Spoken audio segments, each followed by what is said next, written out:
Good evening and welcome to Tom Clifford Park ahead of this Energia All-Ireland League Round 9 fixture. Unbeaten Terenure faced off against a rejuvenated Young Munster side who have won 3 on the bounce.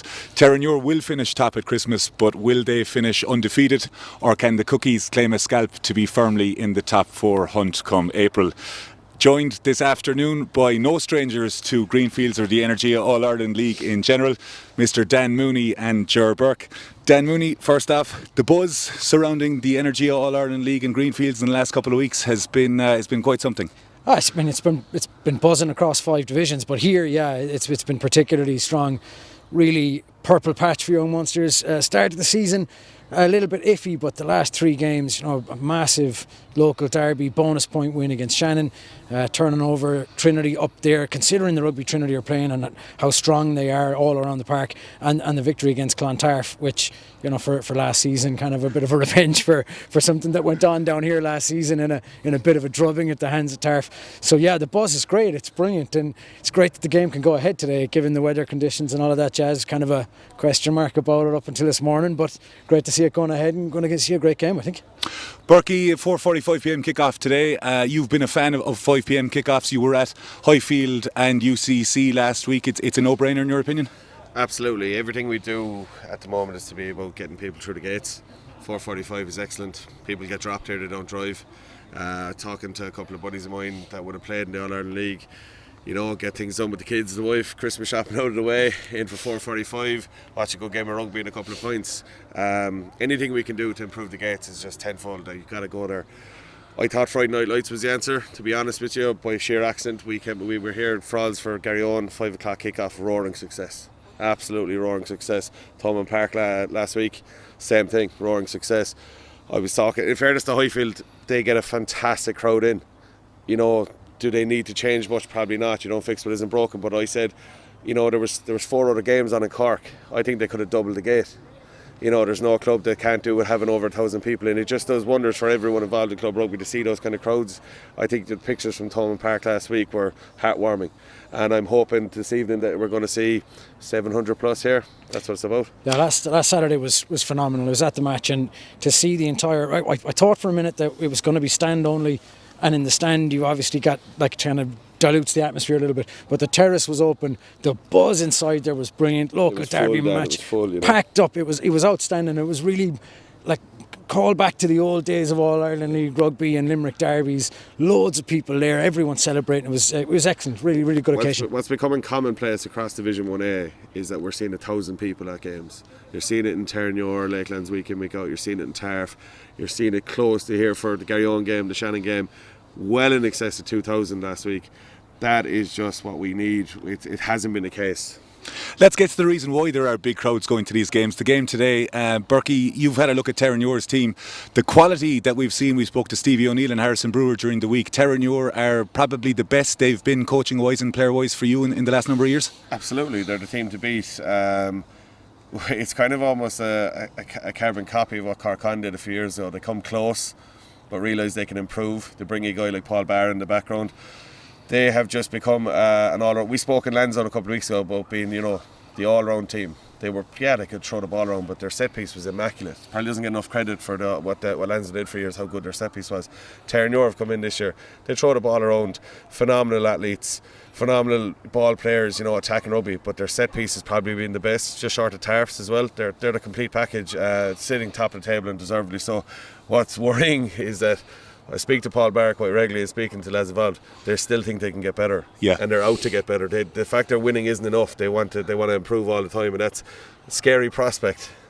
Dan, a Young Munsters fan through and through, you will remain impartial today. Absolutely, 3 wins on the bounce. What are Young Munsters going to need to do well today? How important is that? Is it particularly a fast start for them to make sure that they give Terenure a nice Limerick welcome? Yeah, as mentioned by Harrison Brewer in the podcast during the week, this isn't the old school Young Munsters as people remember, a strong set piece, a big pack. There are attacking threats in the back 3. There are midfielders. There's an outstanding combo at 9 and 10. So Munsters can play ball out the back, but I think that the very start of the game, the first 10 minutes, it's going to have to be a bit of physical dominance. They're going to have to front up, get stuck in, carry tight, and soften up that Terenure, make Terenure really work to get their hands on the ball, make them work to bring players down, try and push that a little bit, so that Terenure know they're in a fight and they're not looking 2 steps ahead at attacking. They're going to have to deal with Young Munsters on Young Munster terms rather than Young Munsters giving them the ball. And then of course you can't make a mistake against this Terenure team. For 80 minutes you can't. Intriguing indeed. We're about 15 minutes away from kick-off. There's full live commentary and analysis coming with Mr. Mooney and Mr. Burke, but I caught up with Gearóid Prendergast and Sean Skehan a little earlier on. Gearóid Prendergast, 3 wins from 3 league leaders in town. What are your team going to have to do well today to beat Terenure? Look, I think that we're going to have to be on the money in every facet of the game. Terenure quality side, they've proven that. Both sides of the ball. Very strong on it and equally as strong defensively. So I think with a team like Terenure, from minute 1 we're going to have to be on the ball, keep that penalty count low, hold on to high levels of possession, and then try and get into the game and get off to a good start. Some teams lately have pushed them, but as you can see, they have that resilience and they're closing games out. So look, they're number 1 for a reason, and they've been very impressive this season. Your squad is extremely strong today. Competition for places, you must be very happy with where you are at the moment. Yeah, of course, it's like any good side, you're going to have that quality, and guys are chomping at the bit. There's a lot of disappointed players there, but the guys that are in there now are performing, and as I keep saying every week, it's week on week. So if they don't perform, naturally they're going to have to be replaced. So they're going well, and look, that quality is there. So it's taken a couple of years to get there, and that competition is really breeding a high level of standard and training as well. Sean Skehan, 8 from 8 and top of the table in Division 1A of the Energia All-Ireland League. A tough assignment awaits. What's been the message to your team ahead of the game? Just really excited for it. Obviously, Cookies have gone on a great run. Really good team out today. A couple of Munster fellas, so great opportunity, great challenge for us. They're probably the form team with us. They've beaten Tarf and Trinity the last few weeks. And the way the AIL works, we played the team that they played the week after, so I've watched them all season. So I know they're really, really good. Just delighted the game's going ahead. Really, really looking forward to what I'm sure will be a really, really competitive fixture. But we'd love to run the table for this half of the season. But we'll be put to the test today, no doubt. A last-minute win against Trinity last weekend. We spoke to Harrison Brewer and Stevie O'Neill during the week, saying that they can't wait to get the break coming in. The bodies are a little bit sore ahead of today's game. Yeah, I think for everybody it's the same. The blocks of 3 really put it up to you, particularly when you're in a tough block. And I know Cookies, I think, have Con next week in the Munster Senior Cup semi-final. So Jesus, they've had the Shannon Derby, they've had Trinity, they've had Tarf, and now ourselves, and then going into Con. So whatever we're feeling, I'd say it's worse for them. So look, it'll be fine. Lads are looking forward to it. Just didn't want the game to go to next week. That was obviously the risk today with the weather. So fair play to Young Munsters to get it ready. And I know DuPont and the lads were thawing the pitch for us earlier on. So fair play to Toulouse as well. Cheers, Sean. Good luck today. Cheers. Good evening and welcome to Tom Clifford Park for this meeting of Terenure College and Young Munsters. We're about 12 minutes away from kick-off, but before we get to those, we have a roundup of results in today's Energia All-Ireland League. 14 games in total were called off this afternoon, but the games that went ahead in Division 1A of the Energia All-Ireland League, Clontarf were bonus point 36 points to 10 winners over Garryowen in Castle Avenue this afternoon, so very well done to them and their ground staff for making that game go ahead. Ballynahinch against UCD was postponed. Dublin University and Cork Constitution was postponed. Lansdowne and Shannon in the Aviva Stadium was also postponed, and as I said, Young Munsters and Terenure College will kick off at 4:45 in 11 minutes time. Moving to Division 1B of the Energia All-Ireland League, Banbridge and Old Wesley was postponed due to the weather, as was Malone and City of Armagh, due to take place in Gibson Park. Naas had a big win before the Christmas break, 24 points to 21 against Buccaneers. That game was moved to Tullow RFC instead of 4-0 there, so well done to Naas. A great win for them before the break. St Mary's College and Highfield was also postponed in Dublin, as was UCC and Old Belvedere in the Mardyke in Cork. Moving to Division 2A of the Energia All-Ireland League, the games that were postponed, Ballymena and Queens Cashel and Blackrock also fell victim to the weather. Dolphin were beaten 31 points to 28 by Old Crescent. A big win for Old Crescent there, which sees them outside the relegation zone as they head into Christmas. Nina Ormond and Navan was also called off. That was scheduled to be played in New Ormond Park. And UL Bowes and Barnhall also called off in Anacotty this afternoon. In Energia All-Ireland League Division 2B, Corinthians won the Connacht Derby 24 points to 7 against Sligo. Belfast Harlequins and Malahide was postponed. Galwegians with their first win of the season, a resounding 41 points to 18 win against Enniscorthy in Crowley Park. Well done to Brendan Gilfoyne and Shane O'Brien there on their first win of the season. Greystones were 20 points to 19 winners over Wanderers, which means they will go in top and unbeaten as we head in towards the Christmas break. And Rainey Old Boys and Dungannon was postponed. In Division 2C of the Energia All-Ireland League, Clonmel were 26 points to 5 winners over Sunday as well in the Munster Derby. In Ardguia, Middleton and Bruff was postponed. Omagh Academicals were beaten 42 points to 15 by high-flying Instonians, who will finish top at Christmas. Skerries were 27 points to 20 winners over Bangor, and Tullamore and Ballina was postponed. Those are the roundups of all 5 leagues in the Energia All-Ireland League. We will bring you updates of the Women's Conference final this afternoon between Wicklow and Galwegians in Ashtown Lane. But for now, we will return to Greenfields, where I'm delighted to say I am joined by Mr. Dan Mooney and Ger Burke. Gentlemen, you're both very welcome. Dan, the team's warming up in front of us. It's building nicely before kick-off. Yeah, building nicely. The thing to worry about, I think, is the fog that's starting to come down. So as the sun goes down, light declines, there's a kind of a fog settling in, the temperature's dropping, and I think that is probably going to play an impact late in the second half of this game at some point as that closes in and the temperatures drop. But yeah, there's a sense of excitement about it. Young Munster have gone really well lately. I've done great things on the road against Trinity, great win here against Clontarf, and a huge win against Shannon last week. So they are on a bit of a roll, but this is the team to beat. All bar one of their victories this season has been a bonus point win. Terenure are now the benchmark for Division 1A. So if you want to be in the mix for that top 4, Young Munsters are going to have to do the job today. Young Munster's team line out as follows. As we said, kick-off is at 4:45. David Begley, Dan Walsh and Conor Bartley make up the front row. Tom Goggin and Owen O'Connor in the engine room, with captain Alan Kennedy at 6. Ronan O'Sullivan at open side, and Bailey Falloon completes the back row at number 8. Jack Lyons and Evan Cusack line out as half backs. Conor Phillips, Conor Hayes and Shane McCarthy the back 3, with a certain Dan Goggin and Fionn Gibbons in the centre. The bench lines out with Chris Moore, George Jacobs, Paulo Lacey Wow, Sean Rigney, Donegal Callan and Harry Fleming. Dan Mooney, there is quite a squad to look there. If there was a player or player or two you'd have to say is very important for you Munsters today, who would it be? It's hard to look past Dan Walsh or Alan Kennedy. I mean, the absolute powerhouses last week. They were huge, both of them, defensively and particularly with the ball in hand. The carrying out of Dan Walsh was just like power carrying, 2 and 3 guys hanging off him. He's just such a dynamic. He's short to the ground, but he's really mobile and really strong carrier. I think he's the one to watch for me. Terenure College line out as follows: Marcus Hannon, Sean McNulty and Adam Chute in the front row. Captain Harrison Brewer packs down with Mick Melia in the second row. Adam Melia is the second member of the Melia family, with Luke Closey and Conal Boomer, who's in fine form, in the back row. Alan Benny and the in-form Callum Smith make up the half-backs. Craig Adams, Stephen O'Neill and Adam Legrue the back 3, with Caelan Dooley and Cullum de Butler in the centre for Terenure. John McKee, Andrew Keating, Mike Murphy, Jordan Coughlin, James Thornton and Sam Coughlin-Murray make up the replacements for Terenure College. Berkey, we spoke in pre-match.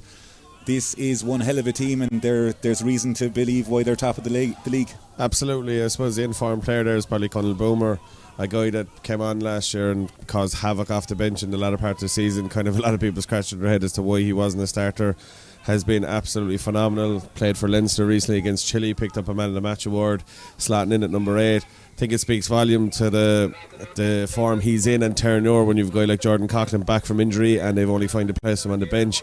In saying that, Jordan Coughlin's going to have a big impact with 30 to go. They're going to unleash him. Big man, a lot of experience. He's going to bring a lot of football, a lot of physicality in the latter parts of the game. You got to think it's an absolutely perfect evening for rugby here.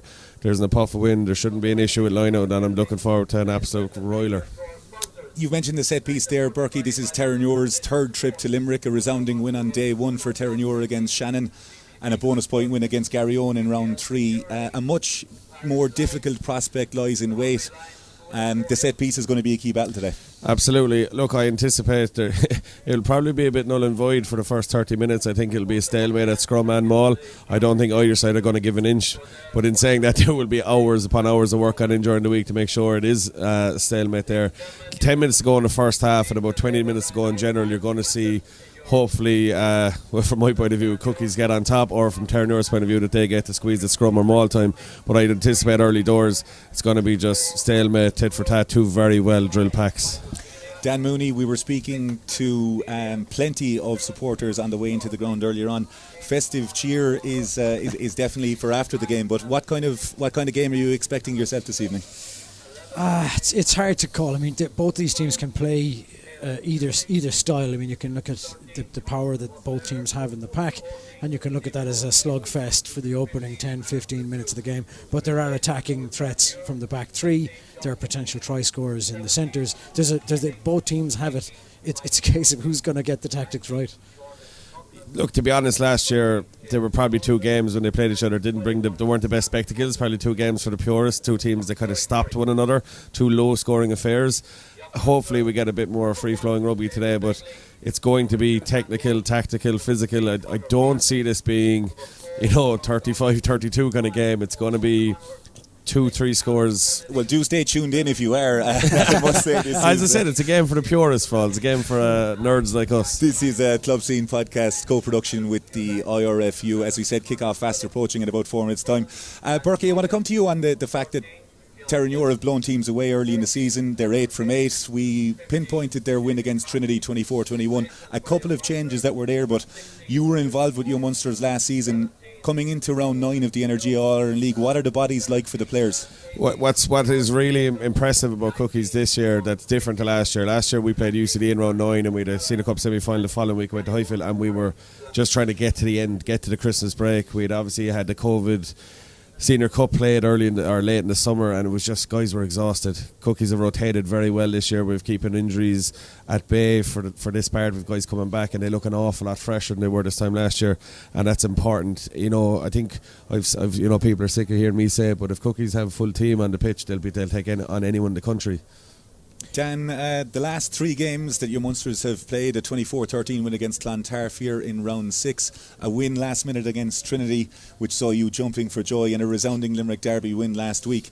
There is no doubt there is a step up here with the league leaders coming in, but what's impressed you the most with your Munsters side in the last 3 games? Yeah, it's a depth thing, it's a squad depth thing. Now, in terms of what's happening on the pitch, we'll get to that, but in terms of what Young Munsters have been doing consistently all season, staying injury free for the most part, and any one of the players on the bench last week against Shannon, and in fact this week, could be starting for Young Munster next week. That's the kind of depth that they have and the kind of quality that they can bring into the squad. So if you can keep those guys fit, then this is the kind of consistency that they can get out of games week on week. But this is where you have to be, because you look at Terenure's team, you look at Terenure's bench, you know that most of these players will walk onto a lot of Division 1A squads. You just need that depth in this division now. We heard Harrison Brewer during the week on the podcast saying they've got 45 guys training on a Tuesday night. It's incredible. That's the key to winning leagues. The con teams, the Landowners, the Tarfs that have lifted trophies in recent years, it's been the best squads, not the best teams, the best squads that have won the trophy.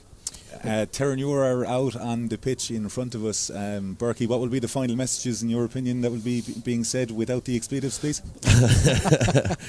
It's got to be physical. We can't wait we can't have a slow start. If you do, you'll find yourself 14-0 down before you know what hit you. But it's got to be physical. Cookies have to set the pace physically. They have to set the tone there and allow Terenure rise to that. If it's the other way around, it could be a long evening. Dan, before Young Munsters come out, most impartial, your prediction for today's game?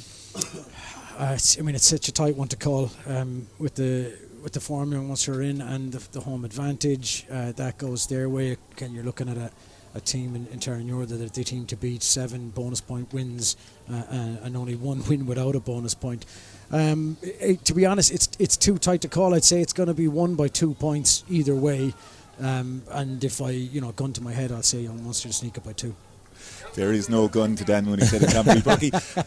Young Munsters, always very well attended games as they are today. How important are the crowd going to be in this game to upset Terenure? I was actually coming up on the train a while ago and I was thinking of Dan Mooney, the real Dan Mooney Senior, and these are days that he'll relish. Guys like him, they've got to make it noisy, they've got to make it uncomfortable, and then we all go in afterwards and we have a smile and we buy each other a pint and we have a sing-song. The crowd will be very, very important. I think that's also key to the start, because Cookies have to start to get the crowd involved. And as the Irish Rugby Football Union have said, the respective officials is paramount in this, and that will be adhered to at all times. The dark arts is something, Burke, that you would have been involved in the front five yourself over the course of the years. Just how important is it that both sides stay on side with the referee and manage maybe in the set piece to get ahead? Well, look, from a Cookies point of view, they just simply can't afford to go to 14 or God forbid 13. They just can't get side of Terenure. Keeping 15 on the field is everything. The dark arts are long gone. It's just going to be a confrontational and physical battle.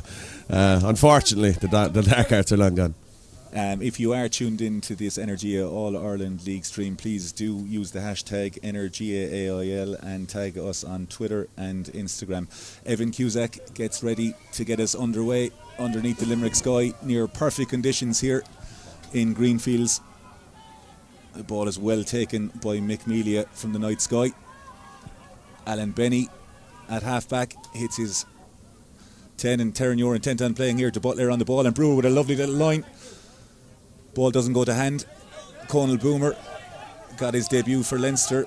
It was joked during the week that Leo Cullen gave him a start before Sean Skehan. That was no accident, Frawley. That was a pre-planned that they were going to run that. Brewer again. Smith calls for it. Carry back into the 22. The ball will remain in play in the first opportunity for Conor Hayes here. Hits his full back, Shane McCarthy. He's got Conor Phillips on his outside if he elects to use them, but McCarthy decides to have a go. Yeah, it's a super carry from Shane McCarthy, and that's the thing, he can move fast and he can also carry ball heavy into contact. He's done really well there to make a few yards. Dan Walsh with his low centre of gravity eking the yards, and Cusack slightly skewed high in the night sky, comes down, and it's well gathered by the Butler of Terenure, who's been excellent all season. Knock on advantage, says Kieran Barry, and Melia moves it to Smith, the former Malone man. Elusive, but it's a knock on, and we will come back for the scrum. Yeah, I think the kicking game is going to be important. How much territory and how much field advantage you can get kicking out of hand, because it's going to be hard carrying in this cold and into heavy carries and heavy hits. Both sets of forwards will have been talking about this all week. First scrum is paramount to set the tone early. I'm expecting good rock solid scrum. I don't think Irish are going to give an inch, but they'll have been speaking about this both Tuesday, Thursday night. Burke does love a good scrum. He's not the only man. I absolutely love David Bigley. He's not the only man in Young Munsters that does like it. Interesting, Burke, that Terenure did elect to play early in their 22. Is that a sign of what's to come, do you think? Absolutely. I think that you could see that they had Harrison Brewer kept out with another back row out here. There was a pre-plan that they were going to play that. There was no accident, but in fairness, it didn't happen for him, and then went resorted to exit. Kieran Barry gives the instructions to both packs. First scrum with 3.5 minutes on the clock here in Greenfields. The score remains scoreless.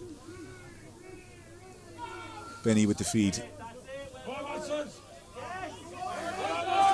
Young Munsters.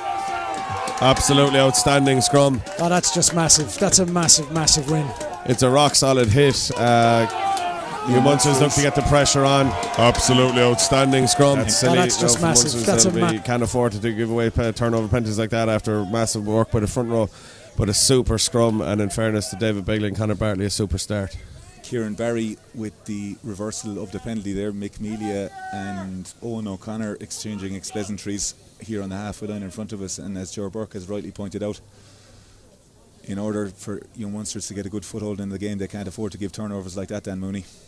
No, it's really poor considering it's a massive win. Get that scrum against the head, really lay down a marker, and then to let discipline go like that, turn the ball over, lose 40 yards. You just can't afford to do that against a team this good. No. I'd like to see a replay of that, Franz. I think Terenure actually looked to leave the ball in the scrum, which is interesting, but end up with the penalty, but a poor decision initially. Caelan Dooley with the last minute winner against Trinity in Lakelands lands Terenure outside. Harrison Brewer with the take it too, and Terenure look to have a good set on the maul as they eke forward into the Young Munsters 22. Ball is at the back in the hands of Sean McNulty, and Terenure very impressively moving forward here. Kieran Barry says the first use. The Young Munsters bench agree with that. Terenure making good yards. Benny snipes from the inside, beats Dan Walsh. A lovely little offload to McNulty. Terenure now 5 metres short. Boomer stopped by Cusack and Ronald O'Sullivan. Brewer with a carry, but Captain Alan Kennedy with a great tackle. It's a lovely little line by De Butler on the inside of Dan Goggin. Terenure traditionally around the corner. Melia with the carry. Slow ball. Benny looks to his left, but they're going to go right again, and it's Boomer. Good carry for him. Young Munsters claiming that they were over the ball, but Terenure again 6 metres in from that touchline on the right hand side. McNulty, lovely little offload to Melia there, and it's a knock on. The steam coming from the players, the temperature going up slightly, lads. Yeah, that's a big defensive shift from Young Munster. Terenure are dangerous in with 5 metres. They've got options everywhere. Number of big carries. Boomer's done really well, carried really well in there, and Young Munster have just about managed to keep them out. They'll be pleased with that. Quite relieved, I'd imagine, there the turnover came, because they were starting to soak tackles. A couple of chest shots there as Terenure look quite comfortable keeping the ball. They'll be disappointed with a 22 entry to come away with, well, hopefully nothing.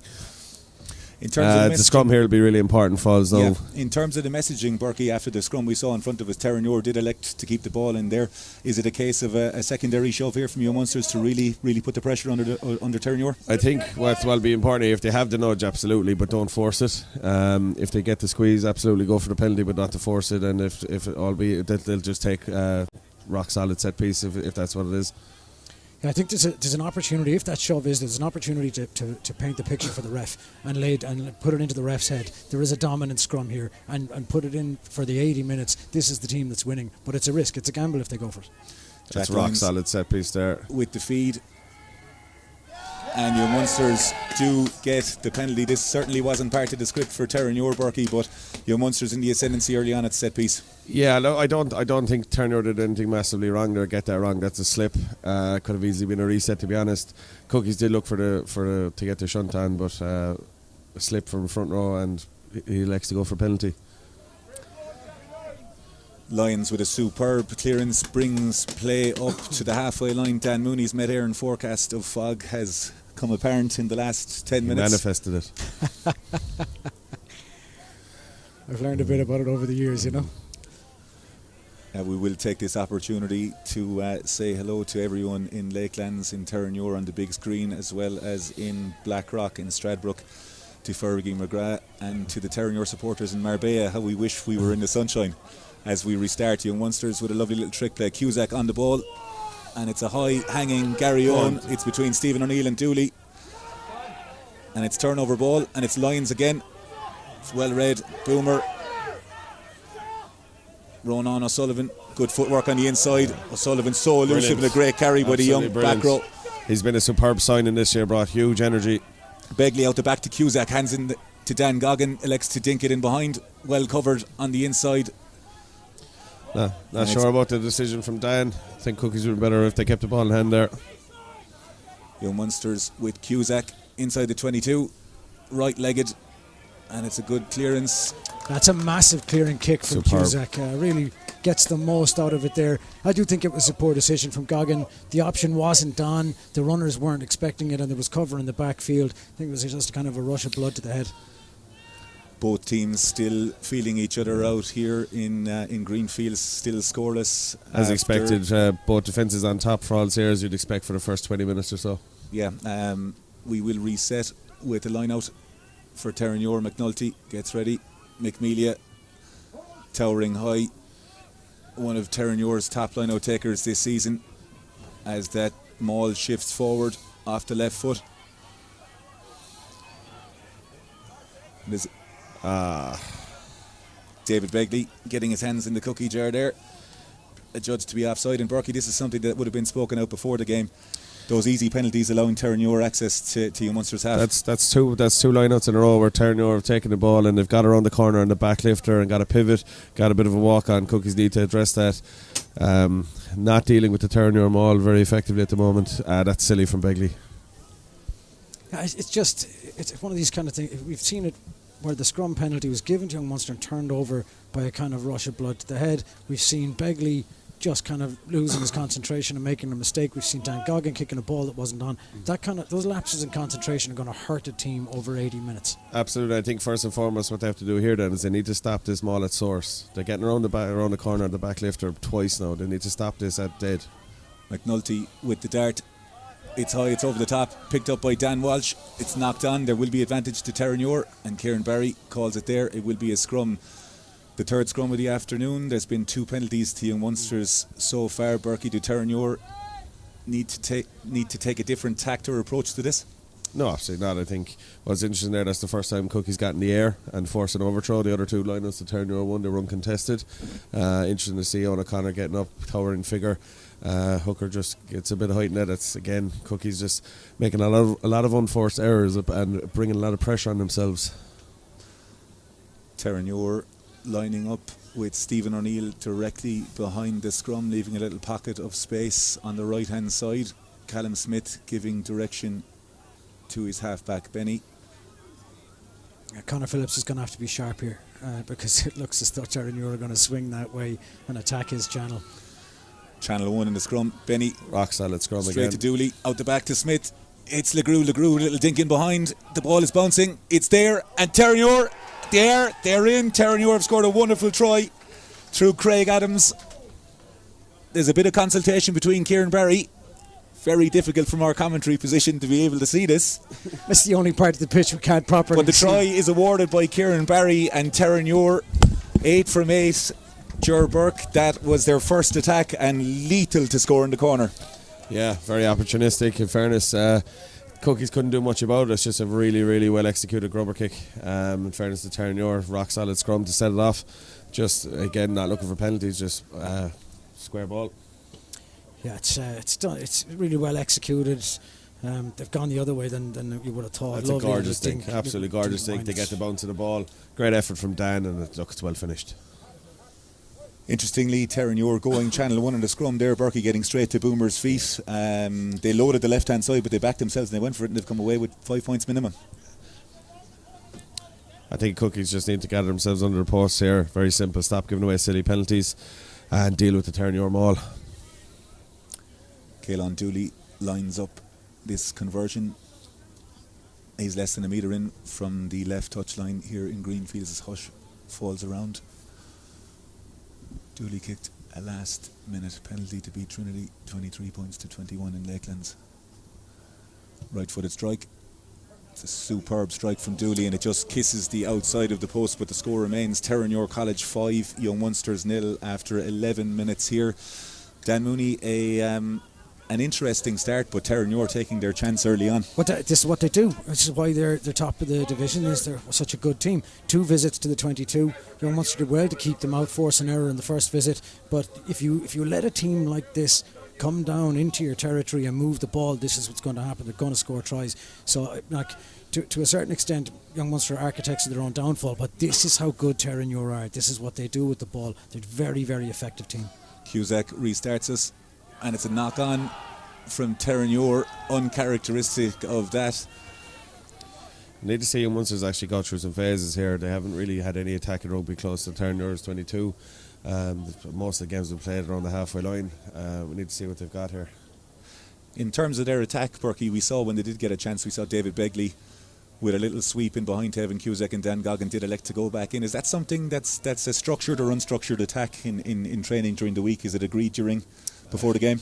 There'd be a plan obviously put together Tuesday, Thursday night with Gar and Slab, but I think they'll just play it as they see it. I think what's important here is just not to become predictable against Terenure. Yeah, they've shown, Young Munster have shown they have an ability to do that, to play off the cuff and to make decisions, especially from Evan Cusack at 10.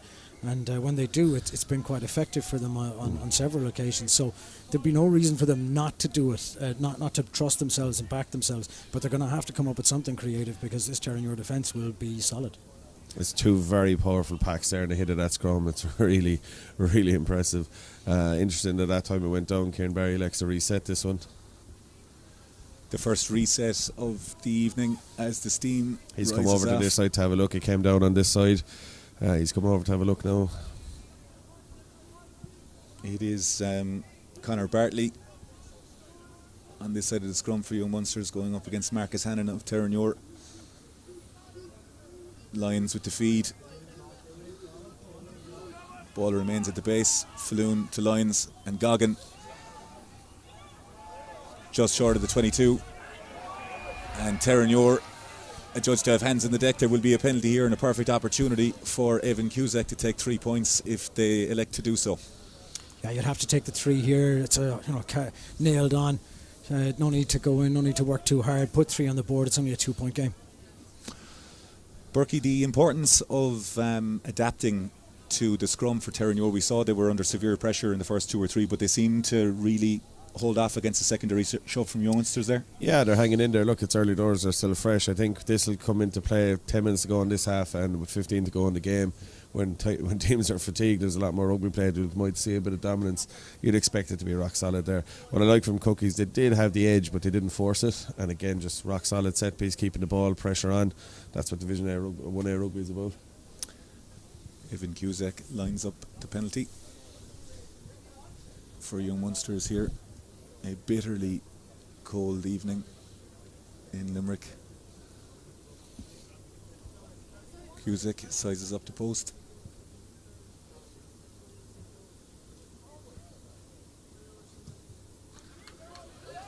Lovely strike from Cusack, and the flags go up. And the score here in Greenfields, Terenure College lead by 5 points to 3. An absorbing contest so far, Dan Mooney. Yeah, but Burke called it before the game started. This one is always going to be one for the purists. We're not going to see a whole lot of tear-loose rugby. We're going to see tight. We're going to see packs going at each other. And, it's going to be close. It's going to be grim at parts. Yeah, both sides are winning set piece, and both have taken away points when they've had any bit of sustained pressure in the opposition, around the opposition 22. And I think it'll be a matter of who can execute. Conor Phillips regathers the kick for Young Munsters. Ronan O'Sullivan has been hugely impressive for Young Munsters. Absolutely fantastic signing. Cusack, lovely little clearance from him there. Young Munsters claiming that Evan Cusack was hit late by Terenure, but a wonderful clearance there by Cusack. Dan, it's a skill, particularly for a right-footed kicker on that side. He just banana kicked that into touch, and he's landed him 5 metres before the halfway line. Yeah, he's very, it's going to be important in the course of the game, but he does have an excellent range. He's not the biggest man, he's not got big huge long legs, but when he puts his boot on it, he gets plenty out of it. A phenomenal footballer and key to Young Munsters, and I'm glad to see him get up there because he's pivotal to everything we do. Again, rock solid set piece from Terenure. Good collision in the middle of the field. Big collision. Boomer again with a wonderful carry. It's going to be a game of inches. That was good discipline there from Young Munsters. That's really good D. Brewer, a second row, used to play in the centre and the wide flanks. Fantastic collision from Alan Kennedy. Very hard there. There's a nice little bit of niggle in the game here in front of us.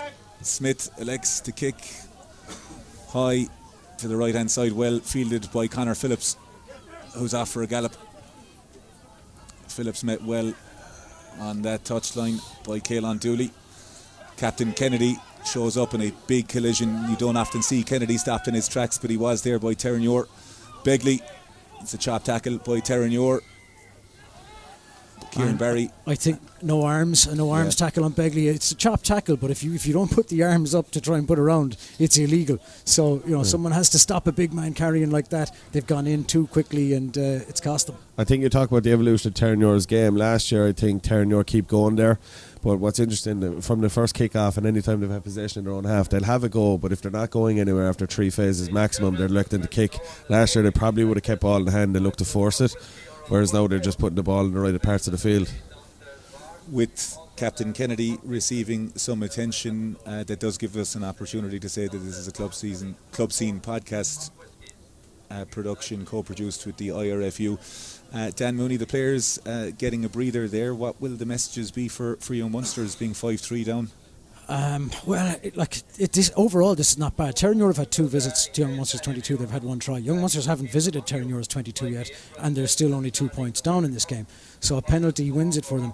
At some point, they will have a patch of possession inside the Terenure 22, and when that happens, the ability to convert that visit into real points is going to be what's crucial. Unfortunately, I think this will probably be a game where whoever makes the mistake or lack of execution will probably be the key moments, but it's exactly as we expected it to be. It's not the free-flowing rugby that people might have thought coming in. It's a game for the purists. Defence is very much on top. Both teams winning their set piece immaculately, and not much given away from either side, really. And the 2 Amelias both playing really, really well for Terenure. There's some big collisions down up there, isn't it? Off 9, anytime there's a play from 9 on both sides of the ball, looking to get hits in. Big shot there from Owen O'Connor. I give it to Alan Kennedy. It was actually Owen O'Connor in the red scrum cap. But that's a massive hit from him to stop, and then we see Alan Kennedy carrying. He's hit massively and stopped. Yeah. And if that's what there's a certain amount of joy. If you're a rugby fan, there's a certain amount of joy in watching these absolutely shuddering hits. It's not quite.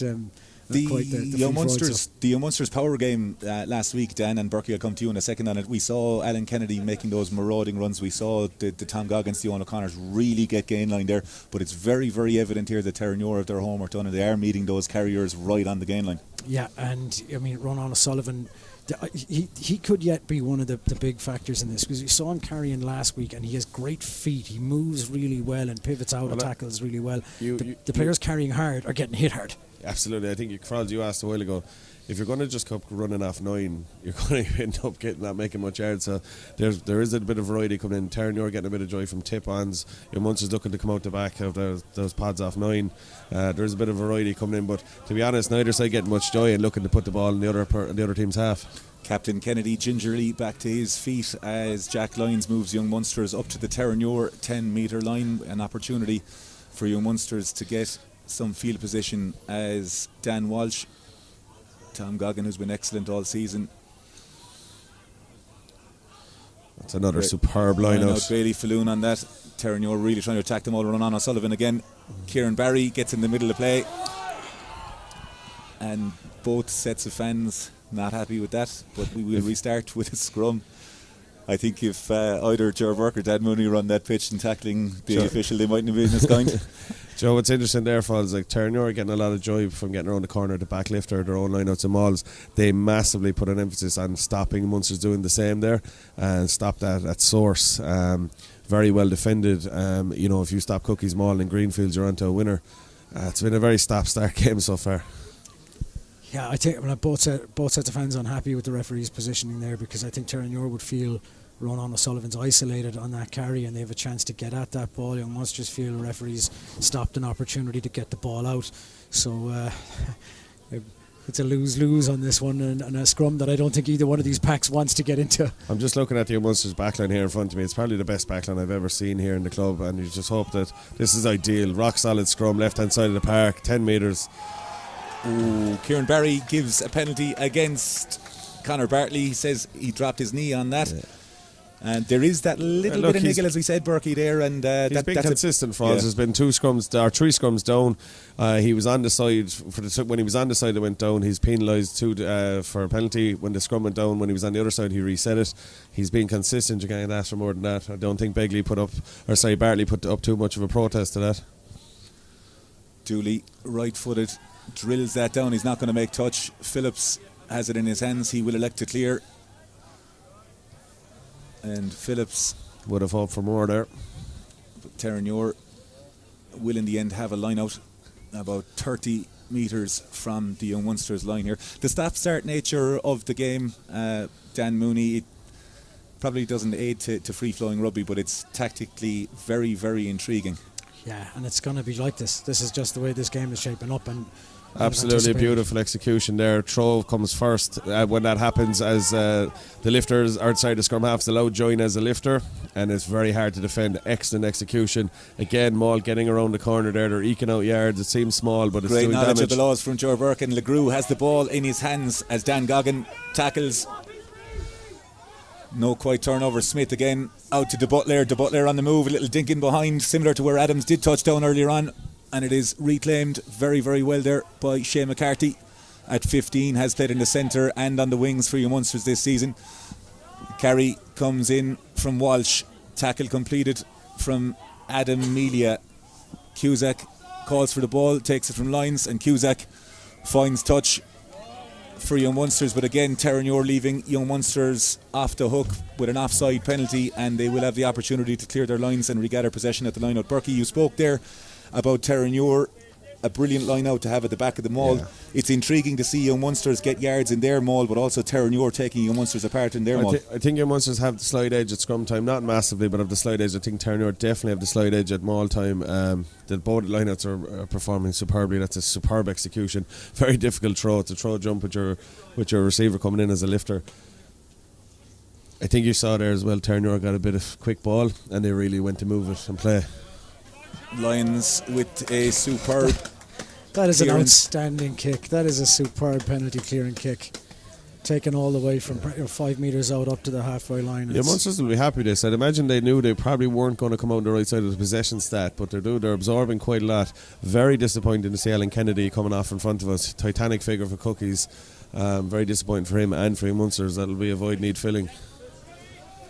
Indeed it will, as his replacement lines up to come on for Young Munsters. So what'll happen here is Dan Walsh will go into the back row for us. And Chris Moore will come in to hooker, as there is a convening of minds between the Young Munsters pack. Not a bad replacement when you can shoot Dan Walsh down into the back row. Yeah, it does take some size out of it because he's not quite as big as Alan Kennedy is, so that does remove a little bit of size from the whole thing. Benny takes the ball, a little bit scrappy.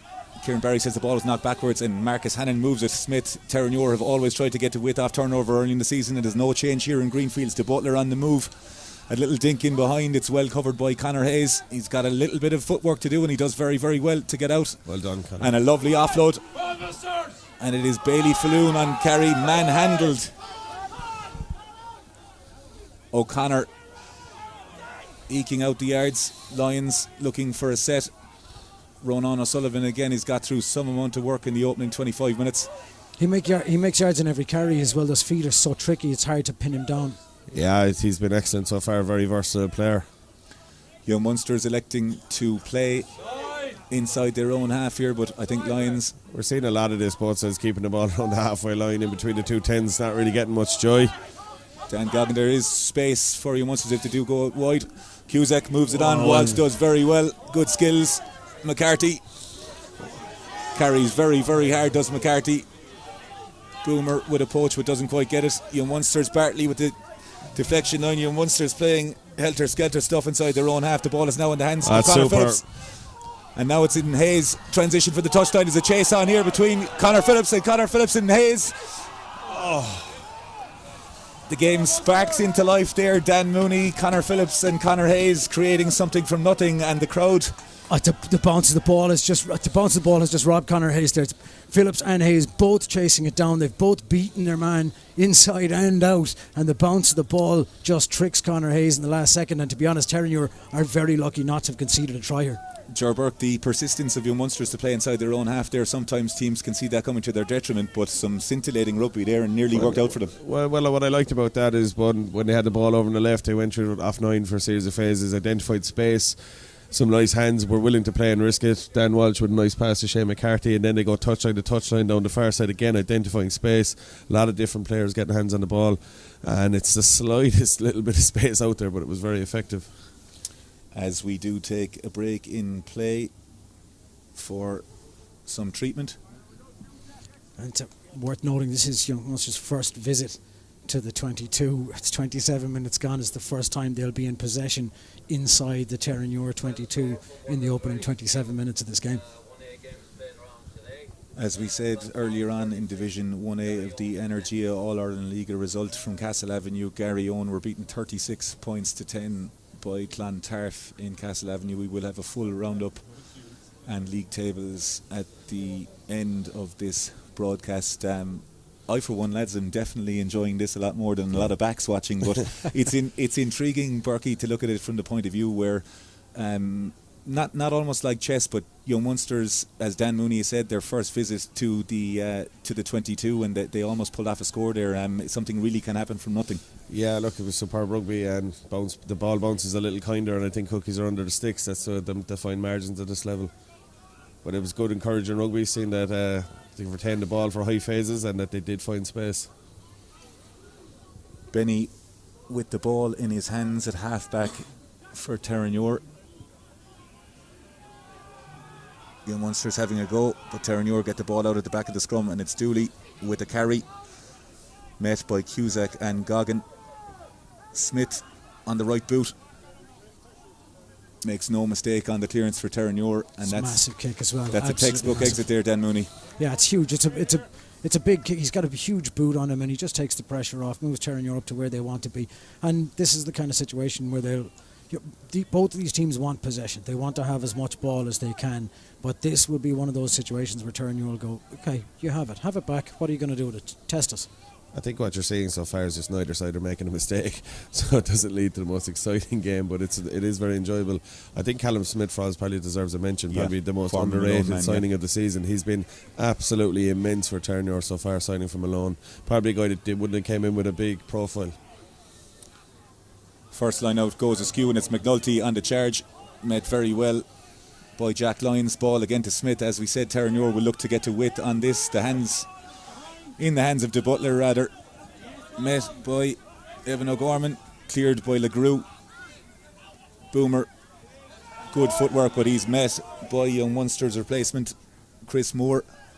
But it's a great line there. Adams on the move. He's got around McCarthy. Adams, Conor Hayes looks to bring him down. He's 3 metres short of the line here. Terenure with an opportunity. Quick ball is going to be needed. Brewer forks it out. Cusack, LeGroux. And they've moved it out, and it's going to be a try here for Terenure College. I think it's Luke Clossy there on the other side, but Terenure devastating on turnover ball there. An error from the Young Munsters line out, Joe Burke and Terenure with their second try of the afternoon. It's that simple. We just walk both sides, not make mistakes. Very, very sloppy line-up from Munsters. Very uncharacteristic, and they're paid dearly. Lovely play from Alan Benny. He bounces to the second defender. He draws in. Third defender is marking a man. Winger comes soft off his shoulder. Gorgeous piece of play. Something they would have worked on during the week, and just again, once they get in behind you, so difficult to stop. All players comfortable, hands on the ball, and kind of inevitable that they were going to go over. Yeah, it's got to be disappointing for Young Munster. You lose the line out, it's overthrown, it's poor. But after that mistake is made, you need to now get into your defensive positions, and they don't get there fast enough. Terenure have players to exploit gaps, and gaps were left, and it was a routine job. For a team this good, they see a gap like that, they're going to take it. Absolutely. What I'm really impressed about Terenure, they're not forcing it at all. If it's not on, they're happy to put the ball down the other end of the park, but the minute they sniff an opportunity, they are lethal. And that's, in fairness, two really, really well taken tries. Luke Clossy with the try there. Berkey, a point I do want to pick up on there is with Alan Kennedy having left. Yes, Dan Mooney said the size is gone, but Dan Walsh has gone off darts, and his replacement Chris Moore has taken. That's the first line that we've seen malfunction. No disrespect to the player there, but a big moment in the context of the game. It was a miscommunication there with no player in the air. Like Dan, well able to play in the back row, but he is a line-out option down now with Dan Walsh not obviously being the 6 foot suit stature of Alan Kennedy. Dooley with his trusty right boot adds the extras, which leaves the score Terenure 12, Young Munsters 3 after 31 and a half minutes here, and Terenure, Dan Mooney, devastating off turnover ball. Look, three visits, 12 points. 4 points per visit. Young Munsters have 3 points from one visit. That's the story. It's the stat of the game. Fionn Gibbons in the interim has been yellow carded for an altercation after the try was scored, and it will give Terenure an opportunity to get right into the Young Munster 22, and Callum Smith's trusty right boot has done just that. Berkey, in indiscretions from Young Munsters giving Terenure easy field position, and you do not want to be doing that to the top team in the country at the moment. We spoke about this. If you lapse in concentration for a couple of minutes against these guys and they will rack up scores, Young Munsters really need to come away here without conceding, because it's 12-3 and Terenure look to be improving it with every minute. Amelia again with a take at 5 in the line out, and Terenure's maul is on the move. Again, wheeling really right good around. maul execution. Harrison Brewer on the ball. Benny telling his pod to get out. Closey, the try scorer, calling for it, has got Boomer on his inside and McMealy on his outside. Terenure getting yards over, and they've snapped back. It's Craig Adams, the try scorer, 1-on-1 with Tom Goggin. Goggin slips off the tackle, and it's Adams again, and he throws the ball inside. Terenure attacking at will, but there's a knock-on advantage here coming. Young Munsters surviving this occasion. Terenure attacking at will, and Hayes with the conversion, but there will be no advantage from Kieran Barry. Burke, Alan Benny with a lovely little 30-yard pass to Craig Adams with a 1-on-1, and it just goes to show how dangerous Terenure are right across the board. What are we in for? 25 minutes or so. Guys are starting to get fatigued. There is space appearing, and in fairness, Terenure are picking up on that. Dan Mooney, Young Munsters look a little bit shell-shocked that Terenure's upping at the pace the last 5 minutes. Is that fair comment? They've gone up to another gear, and again, Burke pointed it out, and it's worth saying it again. When the gaps are there, when the opportunities are on, and what Terenure saw was Tom Goggin standing out on the wing, and they've seen a mismatch and decided, this is on, we can go for it. It's unfortunate for them they haven't come away with a try. Jack Lyons feeds into the Young Munsters scrum. We will reset. Evan Cusack not happy with the call, but we've been very consistent with calls this afternoon. Dan Goggin and Shane McCarthy setting up directly opposite Callum Smith here. Quite a subdued atmosphere in Greenfields after the score. The Munsters have had very little possession. Their maul has been very ineffective outside the edge of the scrum. You have to say they're probably starting to come off second best in a lot of areas. But to be honest, they're probably also saying we haven't done a lot wrong, but whatever they have done wrong, they've been punished for.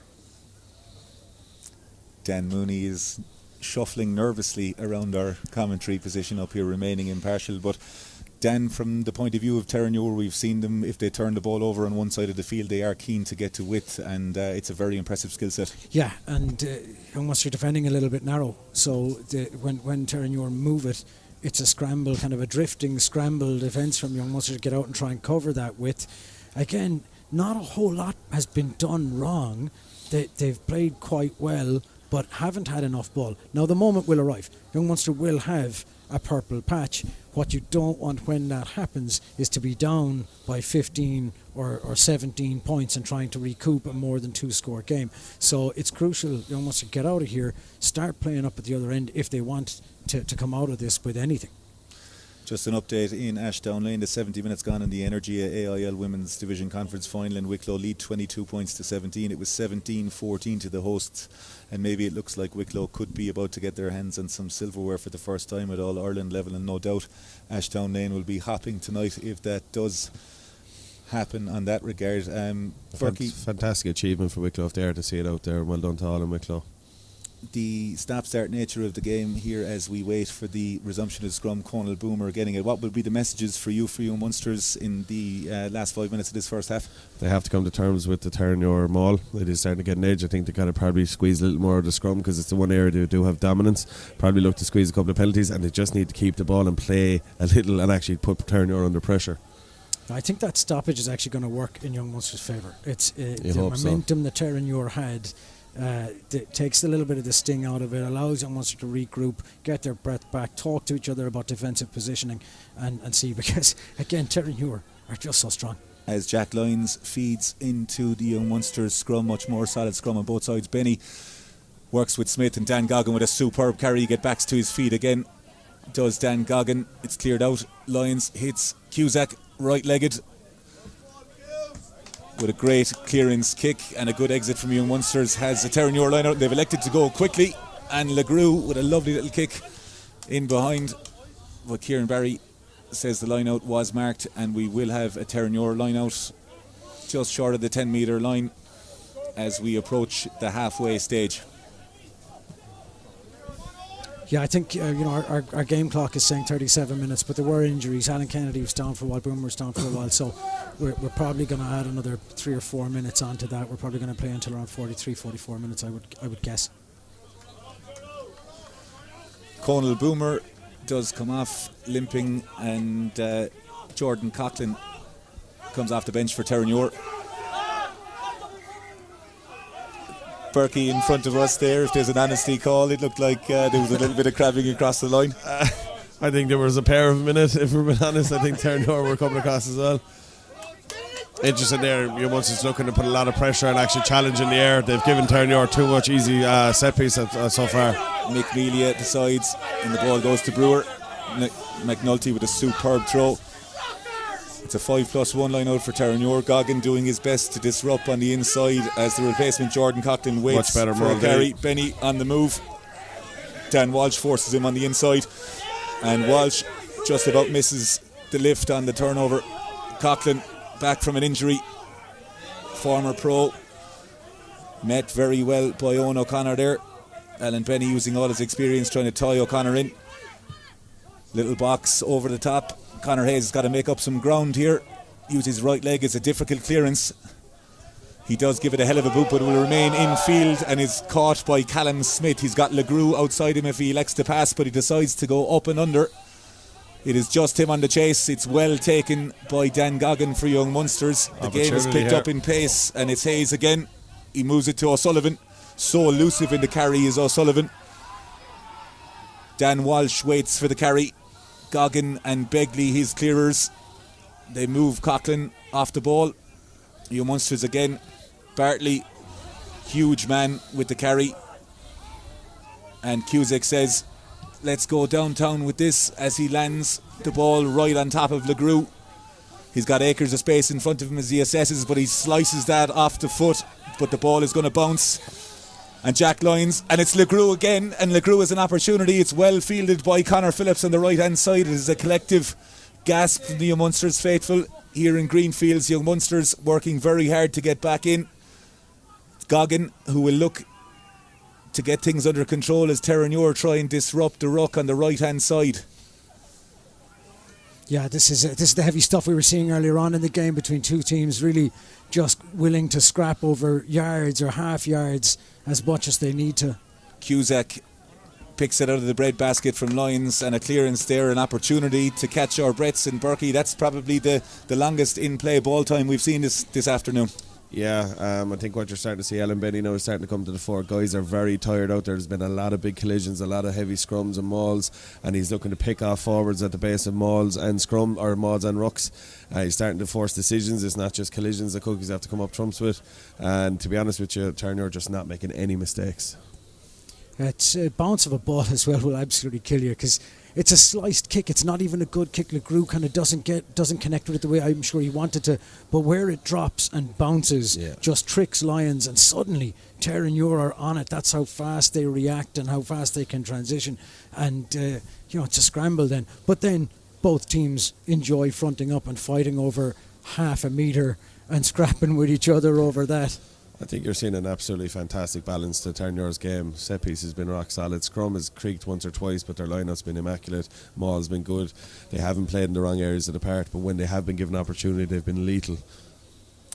It has been very noticeable, Dan Mooney, that both teams, when given the opportunity, have tried to play, but you get the feeling one or two errors, the bounce of a ball there from Legrue's slice kick, that they're going to be big moments, and Young Munsters really do need to get the next score in this game. Yeah, I think that the next score is, the next score is always crucial. It's such a cliche, but it's true. The next score for Young Munster, it has to be them. If they find themselves too far behind, there's no way back in against this team. Dooley with a great carry on the resumption of play. Coughlin again, good carry from Coughlin. Benny again out the back of Melia to Smith. Young Munsters with a shooter defence there. Cusack putting him off. Young Munsters with a great turnover there, run on O'Sullivan. And Begley, there's an opportunity there. Shane McCarthy looking for the ball out wide. Terenure perhaps knowing that Young Munsters could get the ball to the touchline. And Kieran Barry does have his hand in his pocket, and he's looking to talk to a Terenure player. The crowd are starting to get involved, probably the loudest we've heard them all afternoon. Not really sure what happened there, Falls.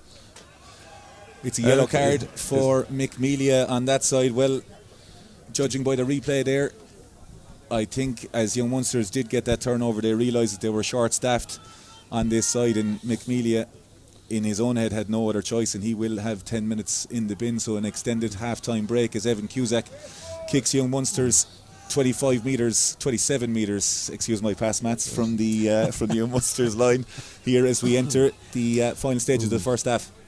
Young Munsters should only have a minute or so left on their own bin, should be coming back to full complement fairly shortly. If they can get a score here, they'll be pretty happy. Stay in touching distance, just stay in touching distance with them. Yeah, I think a score here is absolutely outstanding. They need it. If they get it, this game changes. And Fionn Gibbons is back in. That's the end of the sin bin for Young Munster. They now have that man advantage. They need to use it. And the ball is turned over by Terenure. It's another error again. We will get reaction to that at half time, as Young Munsters did change the hooker. Smith with a long clearance as the fog starts to come down. Shea McCarthy moves it. Dan Goggin with the ball in hand has got Hayes outside. He goes on the inside of Dooley, but he's well met by Adam Melia, who's been very good for Terenure all afternoon.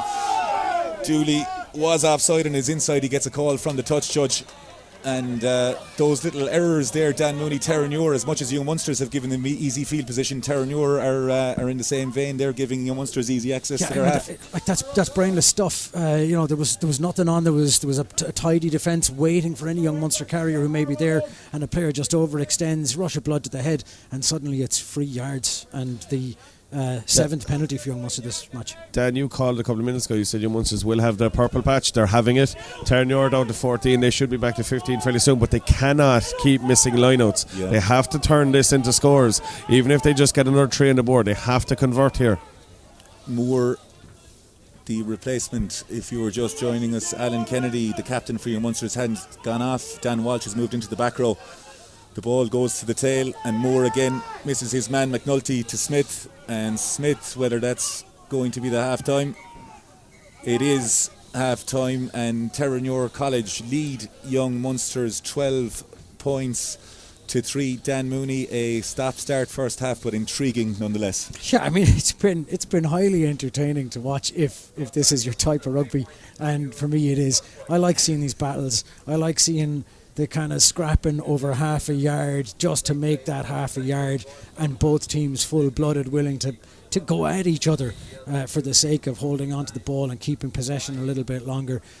So it's been intriguing to watch. The fun part, if you like to call it that, in terms of watching rugby, is a team like Terenure, the likes of Adams and LeGroux, players who can, when they see a gap, just go at it. Whenever they can look up, see where the space is, see where the mismatches are, and attack that absolutely ruthlessly. There's a reason they're top of the division. It's just the quality they have and their ability to play that heads-up rugby when demanded, because the rest of the game they're going to spend beating you up in the pack, but when they need to, they can go to that heads-up stuff and score tries. We will have some first half highlights as they play over Burke. Interestingly, as we mentioned in first half, you rightly called Alan Kennedy, the captain, went off, which saw Dan Walsh, who started at hooker, move into the back row. Talk to us a little bit about how they're going to have to rejig the line out, and particularly with Chris Moore on darts not finding his men. Yeah, that's definitely 2, if not the last 3 lineouts Young Munsters have overthrown at the back. I don't know if we're going to have to change and take the front there. Like, it's just Dan, me and you are coming here to probably 70 years of watching games between the two of us. Young Munsters not winning their own line out in Greenfields is just unacceptable. It's our bread and butter, and it's you're only going to get a limited number of opportunities against Terenure, and if you're going to give away that much possession, you're not going to get anywhere near them. Dan Mooney, as we see the replays of the first half come over us, it's been very noticeable that Terenure, when given the opportunity, in the 22 of Young Munsters have taken their opportunities. In saying that, Young Munster haven't had the possession in the 22, but you still have hope that if they do get into those positions, as long as they can look after the set pieces, Burke says that they're still a minute of chance. Yeah, I mean, Terenure have phenomenal defence. They haven't had to use it a whole lot inside their own 22, but Young Munster have the threat. They have the ability. They have players to get at it. Shea McCarthy, Connor Phillips, Connor Hayes. These are all very fast players. They're players who can move quickly, who can exploit space themselves. that they need to be utilised. In order to utilise them, you have to have the territory. Don't have the territory, you don't get to use it. The clock is also, you got a man advantage here. You kick for the corner, or you kick down the line, you get your line out, you don't hit your own man. You've lost about a minute and a half of a sin bin clock just to lose 20 yards or 30 yards. Under fatigue as well, I think your Munsters have probably gone back to route one a little bit, just kind of one-dimensional, and they need to ask more questions of Terenure. With the first half completed, Dan Mooney, in terms of what Young Munsters need to do better in the second half, is it fair to say that discipline has been an issue for both sides? Yeah, I mean, I'm kind of surprised at Terenure's discipline, to be quite honest about it. It hasn't been great. Young Munster hasn't either. There've been rushed decisions, and there's been some stuff that was kind of not thinking, not putting your teammates first, and as a result of that, it's cost both teams. But the penalty count is 7-3. Young Munster have had 7 penalties. Terenure have only had 3. So the discipline Terenure have shown has been quite poor in the cost, whereas Young Munster's decision making, rather than their discipline, the decision making has been poor, and the result of that poor decision making has been 12 points. I think if you're in the Cookies halftime huddle here, you have to be speaking about Alan Benny. As players fatigue and as the game goes on, he's going to look to snipe more and more and more. He has to be dealt with. I think Jordan Coughlin has been excellent since he's come on. He's had a real impact. He's just a man that those collisions are bread and butter to him, to take nothing out of him, and he's allowing Terenure when they need to just get gain line. The messages are coming in from both sides. It is cliched, Dan Mooney. The score is 12 points to 3 in favour of Terenure College here in Greenfields. Before we get underway, how important is the next score to the game? I would say it's unlikely that over the course of 40 minutes that Young Munster will not get an opportunity to score, whether or not, when that moment comes, they are within touching distance of Terenure is what matters.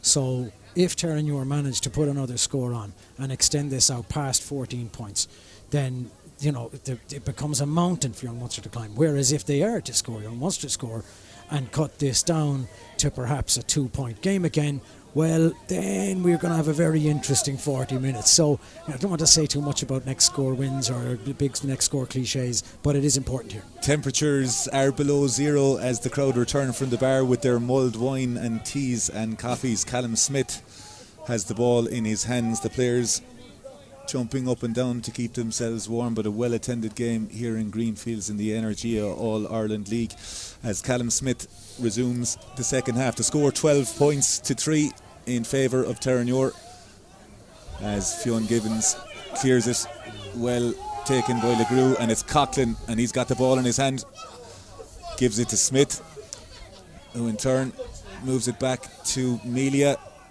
Soak tackle from Young Munster's Benny. Lovely little pass. Tom Goggin adjudged to have been too eager there and offside. And Dan Mooney, we spoke about this before half time, and Young Munsters are giving Terenure easy outs again here with a discipline. Yeah, talked about how Terenure had been at the more indisciplined side. They conceded 7 penalties to Young Munsters 3. But then you start a game with a man advantage. You start the second half even with your man advantage, and the first thing you do is concede a penalty. Poor start at the second half. Smith launches the penalty for Terenure College, who are inside the Young Munsters 22 here. 2 visits in the first half yielded 2 tries for Terenure, and a massive opportunity here, Joe Burke. I think you just on Callum Smith, Frawley, I think he's been flawless. He's done absolutely nothing wrong so far. Just every job he's done 10 out of 10. Yes, we know what's coming here. It's going to be a maul. Cookies have to deal with it. Melia with the take at the front, and it's sacked by Young Munsters. Kieran Barry gives a penalty here. He hasn't signalled for it. He is speaking to Dan Walsh, giving an explanation. Benny has the ball on the ground. Terenure will most likely go into the corner here again, and Smith with the easiest task, and Terenure will have a 5-metre line out here. Probably the right call for us. There was a delay before it went down, but marginal, and you get away with that a lot. Well spotted from Kieran Barry. Been very strong this afternoon. 2 yellow cards here. Brewer in the middle of the line out. It's a great take by Owen O'Connor. Well taken. That 2-step line out by Terenure, well read, and O'Connor with a carry met very, very hard by replacement Jordan Coughlin at Terenure, and it's Ronan O'Sullivan again We've spoken about his footwork. He is giving extra time for his cleaners to get in there as Lyons hits Cusack and his right leg. The ball is travelling and it's a superb touch, judged to perfection. LeGroux watches it go over the line as Terenure will have a line out just inside their own half. A good clean exit from Young Munster's, Dan Mooney. Yeah, and you can tell that Benny is not happy about it. He's walked all the way back up shaking his head. He knows that was a massive opportunity for Terenure, and to end up back inside their own half throwing into a line out is just not what the forwards want. Terenure with a 5+1 setup, and Coughlin takes the ball. McNulty has been flawless with his darts all afternoon. O'Connor and Goggin doing their best to disrupt, but the ball is with McNulty and Terenure in control as they eke forward.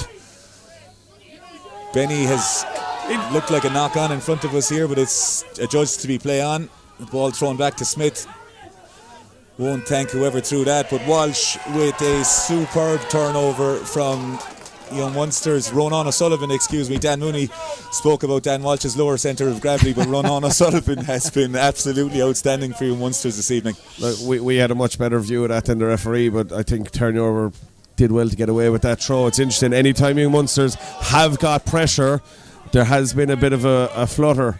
They need to get guys in the air and put that Terenure line under pressure. Jack Lyons moves Young Munsters to within 6 metres of the Terenure College line, 12 points to 3 here after 43 minutes in Greenfields. The second half has started at a frantic pace. It will be interesting to see if Chris Moore can find his target and if Young Munster can turn this 22 opportunity into a score. Goggin with the take. Young Munsters set them all here as the cries of heave from the Young Munster faithful in Greenfields. It is at the back. Terenure doing well to defend that. Kieran Barry says use it once. Lyons moves the ball. Dan Goggin hits his centre partner Gibbons, and Goggin decides to pick and go again and gains a couple of yards as Young Munster load on the right hand side. O'Connor with a good carry. He's met with two latchers and Young Munsters making yards as Ronan O'Sullivan carries hard. Terenure shifting to defend to the left hand side. Lyons hits O'Connor. He's hit hard by Coughlin but rides the tackle. Young Munsters looking to go around the corner as head coach Gar Prendergast says same again. Terenure doing well to slow the ball, but Young Munsters eking forward with carries again. They're going to have to be very careful to look after the ball as Terenure are looking to get over it on the breakdown. It slows down. Ball is in the hands of O'Sullivan. And it's a score for Young Munsters. On the right hand side, we spoke about how important it was to get the next score, Dan Mooney, and it is Conor Hayes. Dan Walsh is getting the congratulations rather from Conor Hayes. Well, there's a reason Gerald Prendergast is saying go again, same again. They've looked at this and they've said we can do this in the short range, 5 metres out. We have the carriers to do it. We have the energy to do it. They've seen something in the Terenure defence that makes Gerald Prendergast believe they have an edge here 5 metres out. He's telling them to go again with good reason. Young Munster do very, very well. And considering the start to the second half, penalty conceded and going all the way down 5 metres from their own line, to come up the other end and get a score is massive. I think it's probably the first time in the game Cookies have done probably 5 or 6 good things in a row without throwing in an error or a penalty or a missed set piece, something like that, and have reaped the rewards. You just don't stop Dan Walsh from there. That's his speciality. I'll have to blame the fog in my eyesight for thinking Young Munsters were 10 metres from the line, but Dan Walsh gets very close, and while Evan Cusack is taking this conversion full time in the Energia All-Ireland League Women's Division Conference Final, Wicklow have beaten Galwegians 22 points to 17. Great scenes in Ashdown Lane, and congratulations to Wicklow for their first bit of silverware at this level as Evan Cusack lines up the conversion just inside the 15 metre line on the right hand side, goes through his routine, strikes it well, and it's over the bar, and Young Munsters have cut Terenure's lead to 2 points. The score, Terenure College 12 points, Young Munsters 10, and Burke, the temperature has gone up absolutely. Well, look, Young Munsters started to put pressure on the Terenure line out. O'Connor steals the line on the 22. They put the line out under pressure on the halfway line. They turn a penalty, get some possession, 22, 12-10 game on. If they conceded, you're probably thinking game over and Terenure looking for a bonus point, but it's game on now. Big moments in Division 1 of the Energia All-Ireland League here in Greenfields. Callum Smith with the ball in his hand, right-footed, high and hanging. Tom Goggin claims it very, very well. Conor Bartley with the single lift. Ball squirts out the back. and it is Chris Moore with the carry. I don't know if people will appreciate at home, but I'm thoroughly enjoying the level of physicality that we're seeing, both defensively and offensively off 9. Loves physicality, does our Ger Burke, and a little bit of indecision from Coughlin and Legrue, but Legrue, a whippet as he is at full back, buys himself a bit of time and gets the reverse pass from Adams, and he moves it to Stephen O'Neill, and to Butler, makes the kick, whipped back in. Jack Lyons thought about it, has given Stephen O'Neill on this right hand touchline an opportunity to have a go. He's got Luke Clossie on the inside, and O'Neill takes route 1. Tom Goggin with an opportunity at turnover. Coughlin with the carry. It's all happening here in Greenfields. Young Munster's looking, and Begley, Benny with the pass.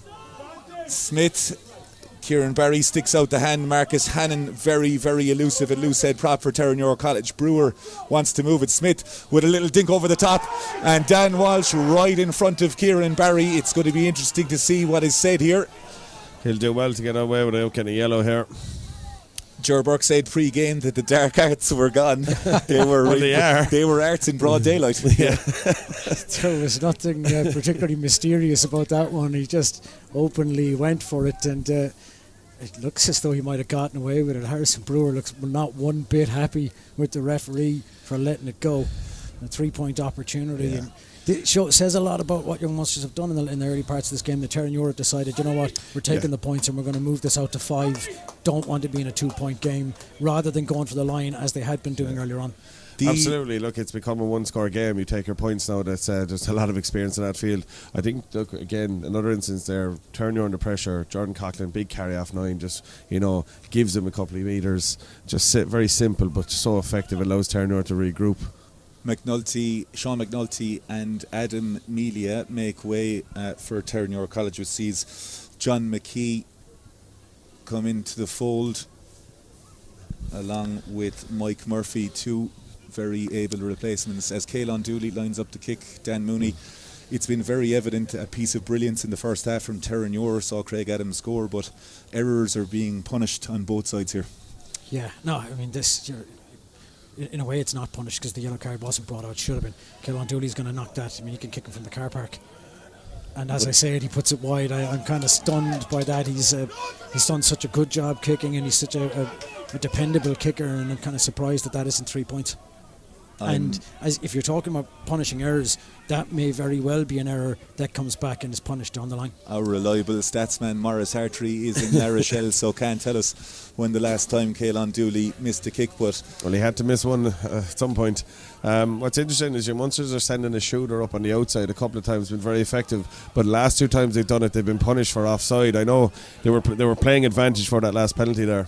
Legrue carries back after Cusack's 22 clearance. Brewer moves it back. Smith, lovely little show and go on the inside. He has been brilliant all afternoon, has Smith, to Dooley, out the back to the Butler. Lovely little pass to Stephen O'Neill on the outside, and he elects to kick it in behind McCarthy. It's going to be a foot race here between Stephen O'Neill showing all his experience there, and Young Munsters will have a 5-metre line out to get out, but Terenure showing Dan Mooney there that on a sixpence they can turn it and really turn it on. Yeah, they can, and this is the thing, they see gaps, they go for him, they can move it coast to coast, and Young Munster are defending narrow. So that drift, Connor Phillips was late coming out to try and cover, and O'Neill, that's all he wants, is half a yard, half a blade of grass to start getting up ahead of steam. He puts it through. I think Phillips has done really well defensively to cover the chase and prevent O'Neill from getting some momentum onto that ball. Chris Moore with the ball in his hands. Owen O'Connor loads it to Terenure, elect to stay on the ground. Clossie doing his best to disrupt, but Young Munsters have shored up the line out after a couple of mishaps late in the first half, and they are moving forward here. Dan Goggin on the right hand side will carry. He's met by Coughlin. What a collision from 2 top players in the Energia All-Ireland League. Ball is in the hands of Moore again, growing into the game since coming on to replace Captain Kennedy.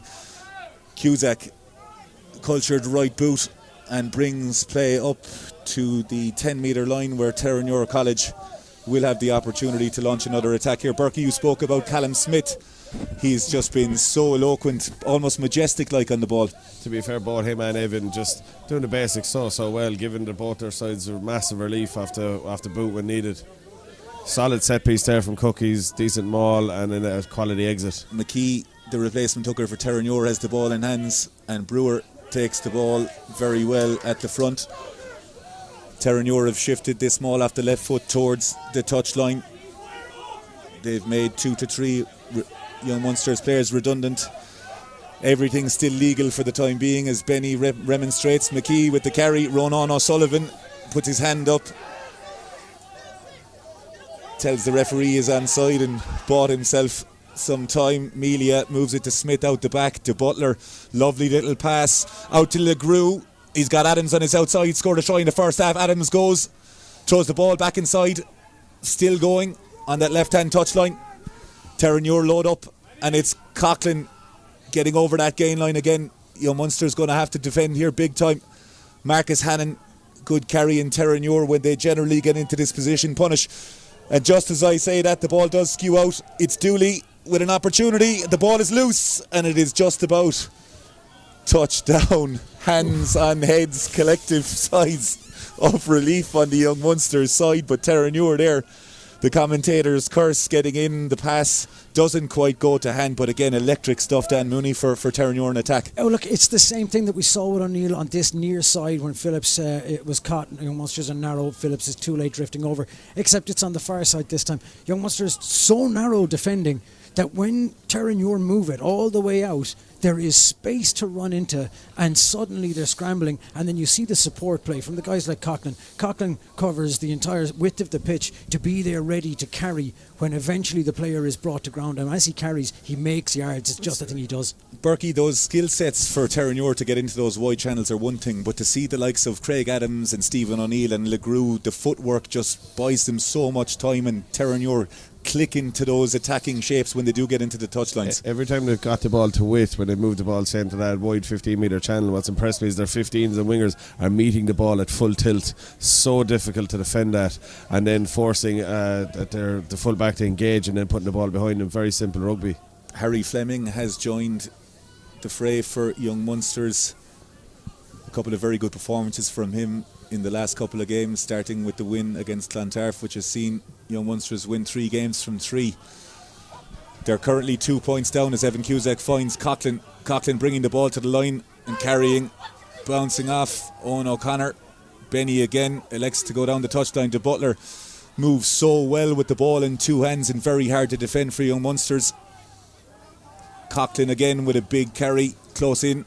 Benny bouncing out. He's got Craig Adams in on the touchline. Young Munster's making yards here. It's a great clear out as Hannon picks and goes. Terenure, you feel here, upping the ante, but Young Munsters get over the ball, and you just get that feeling bringing the crowd into the game. Joe Burke, we spoke about this before the game. A big moment like that and the crowd is going to give some lift to the Young Munsters team. That's a big play. I'm not sure who got the turnover. That's a huge moment, because Terenure starting to really move the ball around and win collisions. Same move there, Benny coming around the corner looking to sit down defenders, winger coming off, or blindside wing coming off his shoulder, well defended this time, and a massive turnover for Young Munsters. Jack Lyons finds touch for Young Munsters as Owen O'Connor makes the call. Paolo Lacey Wow comes in to replace Conor Bartley, as does George Jacobs, who replaces David Begley. Berkey, the importance of a squad in any league is important, but talk to us about the changes there. Huge. What I love about this year is that Begley and Bartley, a few months have been rotated and are playing superbly and they're a lot fresh. This time last year, the 2 lads were burnt out. Moore, the ball is not clean, and it goes, and it's well taken by Terenure. Wonderful carry by replacement Murphy. Benny on the move to Coughlin. He is beating the first tackler every time. Jordan Coughlin returning from a knee injury. Smith takes the pass from his knees. Dooley at 12, he's well met by Fleming. Benny again has had the ball on a plate all afternoon. Brewer making the hard yards for Terenure. Coughlin again. Coughlin has broken the gain line off every single carry since coming off the bench. Murphy with another carry for Terenure. They're in no mood to do anything fancy in this area of the pitch. Brewer with the carry. Coughlin looks in the turnover. Bodies on the ground here as we see Terenure again. Knock back there. Young Munster's buying some time. Dooley with the ball in his hands. What's he going to do with it? He's got Craig Adams on his outside. He decides to carry. Bailey Falloon rides the clear out but doesn't manage to get a lift on the ball. Closey tries score in the first half, spins out of the tackle. Hugely physical here in Greenfields. Coughlin again brought to ground by Goggin, but over the gain line. And Kieran Barry blows the whistle. Wonderful ball retention from Terenure College there. We are really starting to see the effects of a physical encounter, Dan Mooney, as there are several players on both sides down getting their breath. Yeah. Can you see what he gave that penalty for, Falls? I think it was probably in not rolling away at the scrum or slowing the ball. So there were a couple of hands on it. It looked, we'd have to get another look at it, but it looked as though there was a couple of players joining from curious angles and the ball skittered out. Somebody thought it was in play and went to dive on it on the ground. The referee has said it wasn't in play, it was still in the ruck, and so it's Young Munster player offside at the ruck. But that's one of those ones where it was so much, it was frenetic, there was so much going on that the referee eventually went, you know what, we're going to stop it there and we'll have a penalty. Caelan Dooley will line up the penalty, but Burke, talk to us a little bit about being a defender in that Young Munsters team after 58 minutes when you see John McKee and Jordan Coughlin come off the bench. It's relentless. You know, Dan's talking about Young Munsters are getting narrow, and they are times that you have to get narrow if you're going to have any chance in those collisions. They're trying to get double shots in because one-on-ones, these guys are going to blow over the gain line. But to be perfectly honest with you, after absorbing all that pressure, I think Young Munsters would be happy to take 3 here and get the ball down the other end of the park. Or to concede 3, should I say. Relentless pressure from Terenure has yielded a penalty, which gives Dooley an opportunity to make amends. Again, though, Falls, it's all coming from a poor set piece from Young Munsters. Dooley, right-legged, lands the penalty, and Terenure College stretched their lead to 15 points to 10. And a period of concerted pressure, Dan Mooney, for Terenure College. But Young Munsters will know any opportunity they get in the Terenure half, they're really going to have to take it. Yeah, they're going to have to, but like, considering the amount of possession Terenure have had and how dangerous they've looked when they've got it, the fact that this is only a 5-point game means it's still very much in the balance and still very much there to be won if Young Munster can put some possession together and get into that 22. It's a 5-point game with 20 plus minutes on the clock. Both benches seem to have been fairly well emptied at the moment. Game's there to be won. Whoever makes the least amount of mistakes, whoever set piece shores up the most, will see this out.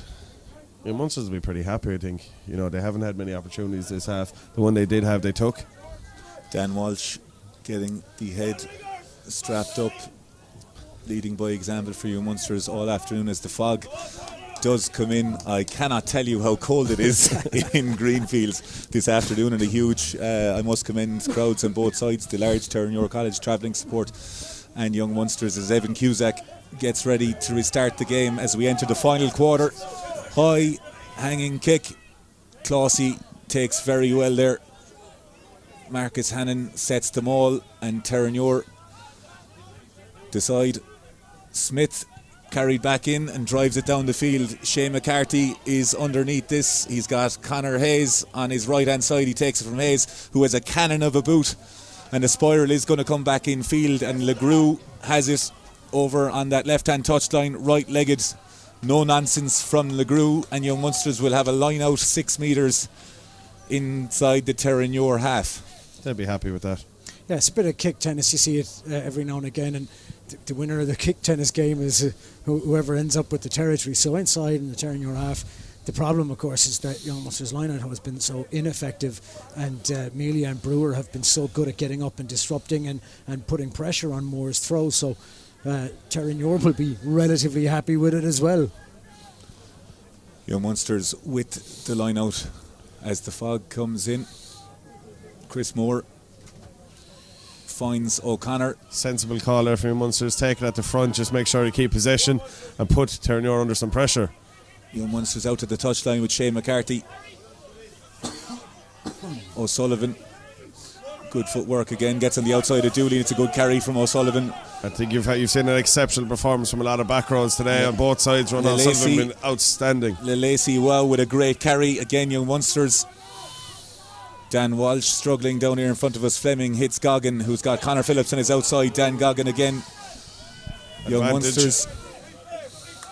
Free play is the call from the Young Munsters sideline, and Kieran Barry brings us back here for a high tackle, an opportunity for Young Munsters to take 3 points as the fog is really starting to come in here. Berkey, we do see it's starting to take its toll on the Young Munsters' bodies. It's very simple. Terenure are human. They bleed. If you put them under pressure, win your set piece, keep the ball, vary your attack. They're not all conquering. Your Munsters didn't do too much there, but to put Terenure under a lot of pressure, I did think Dan probably could have got the ball out of his hands. Hard to see from here, but again, interesting big call coming here. Very easy from where we're all sitting and standing to give advice. What do you do, Frawls? to players. And Dan Mooney, you would look for 3 here, Frawley. Yeah, I'd absolutely take 3 here. That's because you wanted all about you, because you'd kick it. Yeah. Well, I'd certainly have a go and know what my leg would probably. If anyone in the off. Clubhouse can hear us, would you please drop us down 3 hot whiskies? Dan Mooney, the sensible option here is to probably take 3 points as we have 20 minutes on the clock. You take your 3. There's 28 minutes odd left in it. This is not. There's not been a huge cost to Young Munsters physically to get into position, to get a score, so get the ball back and go again. You could see there, you were saying take 3. I was looking at the Young Munsters pack in a huddle. They weren't in taking 3. They're going to win the game. Big call, and I have to say I don't disagree with the decision. Well, if I they haven't had a lot of possession, lads. So when they do, they're going to try to capitalise. It's a very valid point. If I missed Luke Clossey's try in the first half with clear vision, God help me here, but Terenure College will set up based on Owen O'Connor's calls. They've gone to the front in the last 2 lineouts, so will Terenure decide to challenge? I have to commend both teams on putting themselves in positions that the commentary position cannot see. Yeah. At all times in this game. The crowd will let us know if they score. It's taken by Goggin on this right hand side. Terenure initially fight off the Young Munsters onslaught. Referee Barry says that's the first use. It's 15 points to 10 as Jacobs with the carry and Goggin with the carry. Terenure look to have gone off their feet in that ruck, but Kieran Barry says that's fine. The ball is at the base as Young Munsters make another carry here. They're going to be keeping it tight. Terenure looked for a turnover, but Kieran Barry is given a penalty, and they go quickly to Dan Walsh. And as Walsh gotten down, it's another hand out the back from Kieran Barry as Young Munsters here are agonisingly close. The ball is with Tom Goggin at the base of the ruck. There is space on the outside. The Lacey Wow isn't used. The hand is still out from Kieran Barry.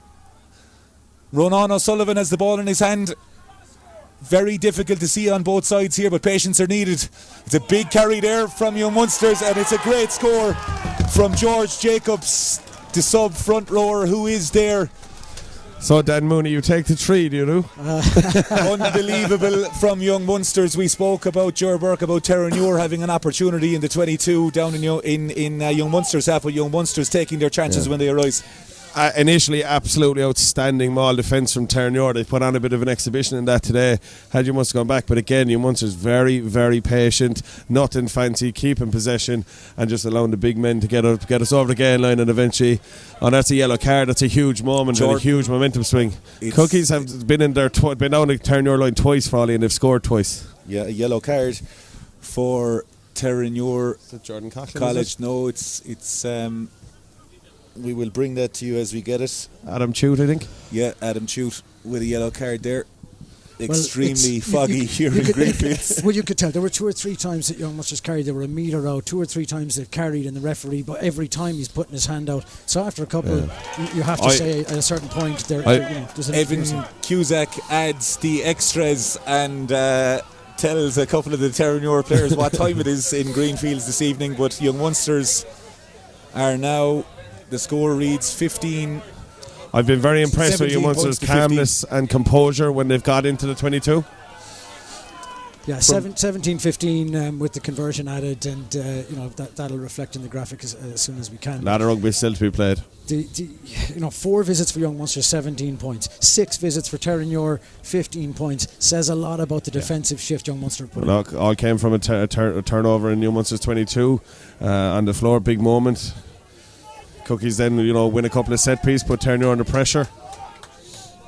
as the fog really does descend. This is a Club Scene podcast and IRFU co-production. It's crystal clear on the screens here as Harry Fleming takes the ball just short of the touchline as Terenure try and get his legs into touch. Tom Goggin does very well to hold on to that as Terenure fire off the line there with Mike Murphy. Jordan Coughlin has got through a mountain of work today, lads. You can see he's been itching to get back playing. Cusack finds Boomer, who has returned to the fold. Has the legs strapped up, Frawls. Big shot from Dan Walsh and Harry Fleming here. The temperature has rose as Coughlin waits for the carry. Standing, hits Smith. Cusack flies off the line to Butler. Has been brilliant all afternoon. Finds a soft shoulder on the inside and carries, but he's swallowed up. And the ball does bounce out there, but Kieran Barry has said that there is hands. He has been consistent with that call all day.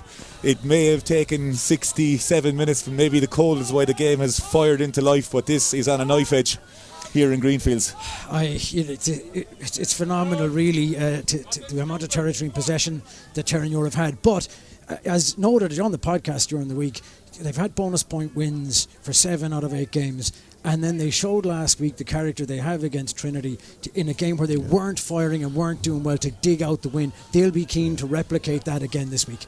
Look, I'll be honest, Terenure, in my opinion, will score before the game is out. Young Munsters will need to score again if they're going to win this game, in my opinion. You heard it here first. Ger Burke is calling another Terenure score. It is all to play for as Callum Smith kicks it into the dense fog on the other touchline rather than in front of us. And Terenure will have this line out where McKee is there. They have everybody on the right hand side. Craig Adams lining up on Callum Smith's inside shoulder. Benny is back, but Terenure overthrow. It's Jacobs moves the ball to O'Sullivan and he hits Dan Goggin again. There's a chance here for Young Munsters. Harry Fleming has the ball. Shane McCarthy outside him with Conor Phillips. Goggin moves it. Dan Walsh very, very frantic for Young Munsters. The ball bounces back inside their own half and Boomer's in a very strong position there. And Young Munsters will look back at that, and it is an opportunity missed. And Terenure, if they would like to, I think Dooley possibly has the legs for a penalty here, but Smith shows what I know and is going to go down the line on this right hand side. You spoke earlier in the half that the team that makes the least amount of errors will probably win the game. Foot was on the line there from There's Conor a couple Phillips. of big moments going Terenure's way in the last couple of minutes. Probably just needed to set up a ruck there in the middle of the park. Instead we've tried to force it. I don't know if there was much space on to throw the pass, and now we found ourselves in our 22. Big Maldy coming here. Boomer calls a 5-man line out for Terenure. Hannon at the front with Brewer, Melia and Boomer. Clossy at the Clossy as the receiver with Murphy at the tail. They hit Boomer at the tail, but referee Kieran Barry has adjudged that to have gone crooked. And Dan Mooney, we spoke about again the crowd coming into the game. You can hear the sense of elation with every error that's being made by the opposition here. Yeah, and there's a certain amount of that puts pressure on the throwers. We talked about how Terenure throw up throwers to put pressure on more, but as the Terenure players are going down, Young Munster are ready with that line out, and that's showing intent, and the crowd are in the ears of the Terenure players coming down, and that's putting pressure on the throw as well. And now there is a certain amount of mental toughness required from both sides, because Young Munster have said, we've got you where we want you, you beat us, and Terenure are going to have to show, if they want to be champs, this is what they have to do, is overcome this. Seasoned veteran Andy Keating, more affectionately known as Panda, joins the play as Conal Boomer at 8. There's a reshuffle for Terenure. Dan Goggin again lining up 10 metres outside of the scrum, directly opposite Callum Smith. Lacey Wow and Jacobs, along with Chris Moore, full-on replacements in the first half, in the front row, for Young Munsters. All Young Munsters need here is rock solid set piece, put the ball off the park. Anything above that is a bonus, but nothing too fancy. They don't need to force the issue at scrum time. Lyons has the ball in his hand. Alan Benny, who's been very, very good all afternoon. Kieran Barry sees No foul from either side there, and we will get a scrum reset. You can sense the tension in Greenfields. In fairness to Kieran Barry, when the scrum has gone down on the side, he's not there. He's reset it. Very intelligent. He's not making guessing calls. He has come over to have a look. Young Munsters are probably lucky that he wasn't on this side in that last hit. Kieran Barry has changed his side. And Young Munsters cries from the Terenure and Young Munster sides here, but Kieran Barry has stayed true to his form. He is having a chat to both sides, but you get the feeling if there are any indiscretions in the next scrum, there will be a call made. Yeah, you feel like it's coming. He's been authoritative without being in the way as this referee. He's been very good for most of the game, but it's going to be a point where he's going to go, all right, lads, not having too much more of this. Somebody's getting whistled. This scrum is huge. Lyons with the ball in his hands. And much to the... Panda's definitely won the last two hits. You want to look to close the gap there, but referee not having any of it. A convening of conversations around the ground as to what's going on in the scrum, where nobody actually really knows. As Terenure set up again, the score reads Young Munster 17, Terenure 15, as we enter the final 10 or so minutes here in an absorbing contest in Greenfields. It's gone down again on the Young Munster side, and Kieran Barry has given the decision, to the bemusement of Terenure as they backtrack. Huge moment in the game, Daragh. Huge moment. Young Munsters will be very, very relieved to have gotten that. Panda will feel very hard done by. But nonetheless, it's Young Munsters. If they can win set piece here now, put pressure on Terenure. Captain Brewer has been outstanding all afternoon. His race is run as Conal Boomer returns to play. Terenure making full use of their bench here as Evan Cusack's penalty finds touch just short of the Young Munsters halfway line. Yeah, that was Lyons again, and Lyons' boot, his range when he has ticked those penalties has been phenomenal. He really has put Young Munster in position every time he's put his boot on that ball. Jacobs gives the call to Moore. And it's Rigney. Sean Rigney has come in replacement for O'Connor, the Portumna man. Lyons with a little dink in behind. Legrew takes it. Been really clean all afternoon with his ball. Questionable decision from Young Munsters there. Coughlin again with a big carry, met by Ronan O'Sullivan and Dan Walsh. Smith, high hanging kick to Conor Phillips inside his own half. He's going to elect to run. It's a big carry there. That's huge out of Conor Phillips. I mean, Phillips it really does very well. There's a Terenure replacement on the pitch with no number on his back if the fog wasn't already hard enough. Lovely piece of play there. Nice tip on, nice variety. And Lyons showing his experience there. I'll tell you, he's I think you're talking about dark arts, Frawley. I think that's an example of the dark arts there, milking that.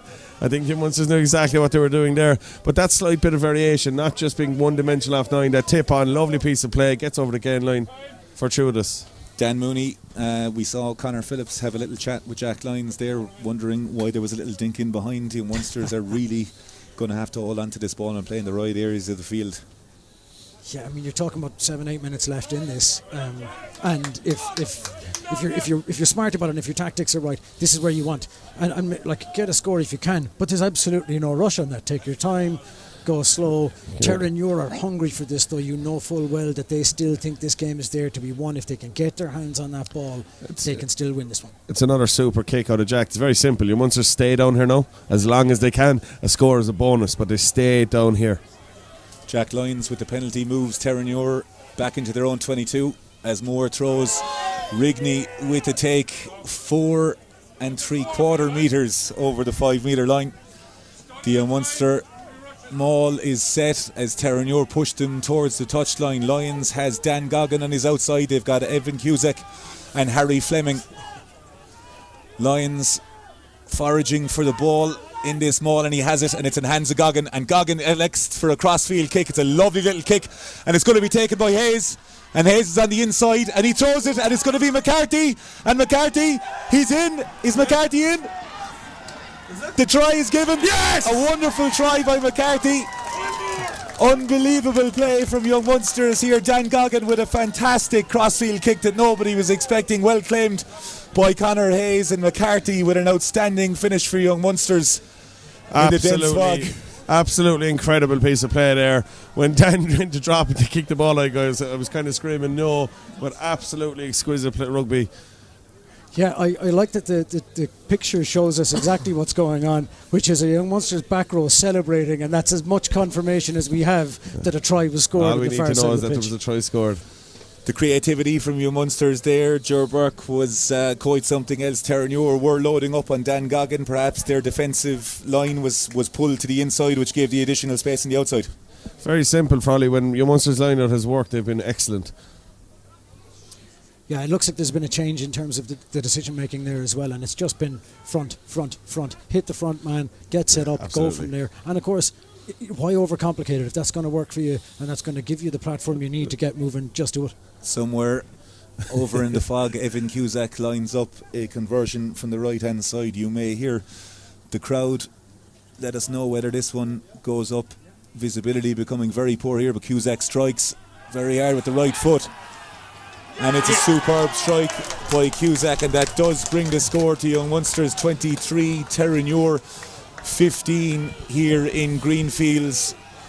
That's absolutely massive to go. Because it puts it beyond 7 points. That'll change. That'll be 24-15 very shortly, and that means outside of one score, that's a lot of work for Terenure to do with only minutes left on the clock. They came back from the dead last week against Trinity, and Kieran Barry has said that Sean Rigney has gone off his feet there, and Terenure have an opportunity here. Will be interesting to see what option they take. Dan Mooney, as you rightly pointed out, 8 points is 2 scores, and Dooley is taking 3. They have the losing bonus point at a minimum in their head, but there will be an opportunity if this goes over to win it. Yeah, I mean, if you need a 2-score game and you're going to be getting the ball back from the kickoff, why not take the 3, receive the ball, and see where you can go from there? As you say, losing bonus point in the bag if you get your 3, and the opportunity to go again for the win. It's your decision. And by the way, this is a Terenure team well capable of still winning this match. Yes. With minutes on the clock. Big moments here in Greenfields, as you can hear Burke shaking over the mic with the cold. It is freezing. Dooley lines up the penalty here. Dan Walsh being patched up. Messages coming through on both sides. It's been an absorbing, intriguing encounter thus far, as Dooley makes no mistake. And an air of hush as well as fog descends on Young Munsters as we're back to a 1-score game here with about 4 or 5 minutes left on the clock at the discretion of Kieran Barry. Cool heads and minds needed here on both sides, and this could go either way, lads. Well, there's 6 points in it, and as Dan said, there's plenty of belief in this Terenure side. They can play it from anywhere. This game is far from over. Young Munsters now just need to get some sort of possession, Terenure half, and try and play the clock down. Yeah, it's they have the capacity and the capability. There's no question about that. They're not top of the division for no reason. They're more than capable. But if you're Young Munster, the job now is play the ball up in that end of the pitch. Just keep kicking it back up here. Make your territory count as best you can, and don't make any mistakes. It's McMelia hits replacement James Thornton, who's been around the block with Terenure. They're going to go here. The hands is with De Butler, who moves it out to LeGroux, and Adams on that left-hand touchline. Terenure again working really hard to get deep in attack. They're going to have to go here, and they do. Thornton moves the ball again, and it's helter-skelter stuff. It's Slaucy on the outside. He looks up, but he's got nobody outside him. Young Munster's very, very aggressive in defence there. Dan Walsh looking to get his hands on the ball, but they've got an opportunity. Alan Benny, who's been electric all afternoon, will give the ball to Dooley, who will have an opportunity to get the ball down the field. You can sense the nervousness Huge moment on there. both sides. Young Munsters You kind of felt that Young Munsters had done enough, that Terenure would have had to exit. They'd gone touchline to touchline twice. Munsters kept them at bay. Again, unforced error. Massive lineup coming up. McKee gets the call. Young Munsters have to get people in the air here. From Hannon. Murphy, Melia, Boomer and Keating complete the lineup here. It's a lovely throw jump, well taken by Boomer. McKee with a superb dart under the circumstances. Superb lineup under pressure. Coughlin moves it again. And Dooley, the ball is knocked on the right hand side. It looked like if the hand was kept, that Terenure could potentially have got yards up that field, but we are reaching the dying embers of the game, and Young Munsters will have a scrum to exit the scrum. Burke was not clean in the right hand corner 10 minutes ago. There is 5 points that separate the sides, and David Begley is sent on. There's no better sight in Greenfield than seeing David Begley run towards the scrum. It's actually poetic. Yeah, look, I've seen that set piece before. You've Jordan Coughlin coming like a train in the middle of the park, gets right to the tack line and pulls out the back very late. And you have to think, if Terenure don't drop that, are they going to scoot in the corner? Huge moment, an excellent set piece and strike play move. Donegal Callahan is on for Young Munsters. Jack Lyons has moved to 10 with Evan Cusack's shift being done for the afternoon. Dan Goggin with a couple of wise words for O'Callaghan. A couple of very good performances for Young Munster towards the tail end of last season. How are the nerves, Dan Mooney? Yeah, I mean, this has been an enthralling game of rugby to watch. It's been, no matter what happens now, it's been a feast and outstanding. And this is still a continuation of its chess. No mistake, and that's it. Game over. O'Callaghan with a lovely little snipe, and he dinks the ball behind, and it's going to be a line out to Terenure. And we're entering last roll of the dice time for Terenure College as we hear whistles from the Young Munsters crowd who want to get into 80s night afterwards. Stuart Burke. Yeah, looking forward to that, Frawls. I've a pair of stilettos upstairs for you. Can't see what's going on over there. A bit of handbags, it would seem. Terenure College will have the line out. McKee goes into his line out. Marshall Melia, so experienced in this area. As we said, Terenure College managed to get a 23 points to 21 victory over Trinity last week in Lakelands. Unbeaten, 8 from 8. They will remain top at Christmas, but Cookies on course for a scalp here. Taken by Melia. Thornton hits Coughlin. Coughlin with a great carry, gets in between O'Sullivan and Walsh, and Benny switches it up to Clausey, back to Benny again. Benny moves it over to Butler. It's been incredibly impressive when he's got the ball in his hands. And Kieran Barry has given a penalty. This is not over yet, and Dooley, forcing the issue here, is going to kick long. The instruction is very clear from the Munster sideline: leave the rucks alone, try not to give away penalties. There's some nice power plays been put together by Terenure here. Great execution under pressure, and a nervy finish. And Dooley, and Munsters have kept that one in. He's kept it in. Has not I found can't touch believe on that side. That's a huge moment, and that could be the game. The ball is still in play. Falloon with a massive carry.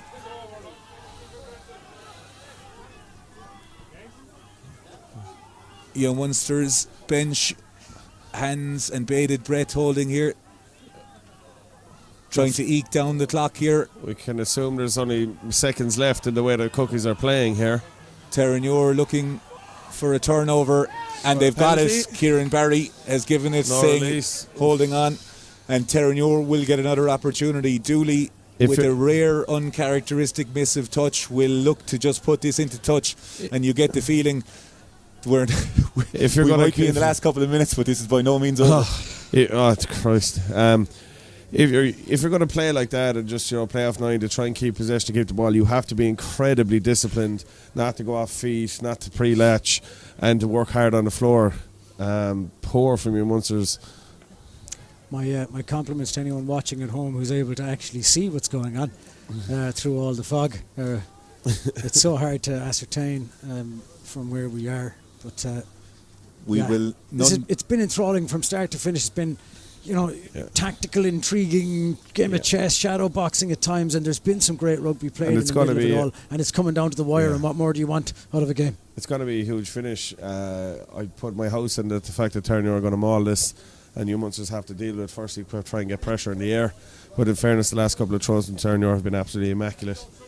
they have been on the money, as there is treatment being given out. Owen O'Connor will return to the game. Forwards coaches Ger Slattery and Mikey Madden with some words of wisdom to try and disrupt that. But Burke, we know that Terenure will need a try to get a draw or a win out of this. He's actually... Has he given the penalty to Young Munsters? He's turned it over? Yeah. He's turned over the penalty. I only know that because of the crowd. I have absolutely no idea what has happened or what has occurred. But the Young Munsters crowd are very happy. And that's the game. Yeah. Outstanding. It's all over here. That's a huge result for Young Munsters. Greenfields, Terenure College beaten 23 points to 18 by Young Munster's Dan Mooney. And the fog did come down in the second half, but what a game we have had. Yeah, it's been an outstanding game. It's been enthralling from the start. As we pointed out, it was going to be a tight affair between the two. There was always going to be that physicality. Both teams are more than capable of bringing that, and then the bit of expansive rugby when it was needed. The Young Munsters didn't really use it outside of that super off the cuff play. Dan Goggin with a huge cross field kick. Other than that, it's been relatively what you'd expect. Keep it tight, keep it heavy, and go with the attacks in the pack. Burke, the game itself, in the first half we saw Terenure rip into a lead. Young Munsters coming back in, but the second half right up there with some of the best stuff we've seen in the Energia All-Ireland League this year. Absolutely. Again, for the purists, when set piece was working for both sides, they both experienced periods of dominance. Both sides, very very clinical in the other side's 22. Just an enthralling game. A couple of big moments along the way that you could probably pinpoint that the game turned either which direction. Yeah, I mean, if you can look back at those, hindsight is 20/20 and all that, and there's not much value in terms of analysis in looking at things like what would have happened if this and what could have happened had that done. But there are a couple of standout moments. I think Young Munster getting up into the air and spoiling a 5 metre line, attacking my line out for Terenure is massive, particularly to go down the far end and score a try within minutes of it. There's a huge telling moment in the course of this game. Owen O'Connor steals the line out at the start of the second half and he wants 22, and if he doesn't, I think they probably go on to win with a bonus by Terenure. The scrum penalty there, fortuitous is how I would describe it for Young Munsters, but clinical then afterwards. Burke, you spoke during the week about we saw with Trinity that Terenure can bleed. Huge credit must go to Young Munsters there. There was an opportunity there. We spoke at half time. If Terenure did get the next score, you were looking at a 19-3 scoreline, and Young Munsters did get back into the game. It sets the league up very, very well for Christmas. We will have the league tables to come in just a few moments' time, but these two sides will meet again in January, which will double up as a Bateman semi-final.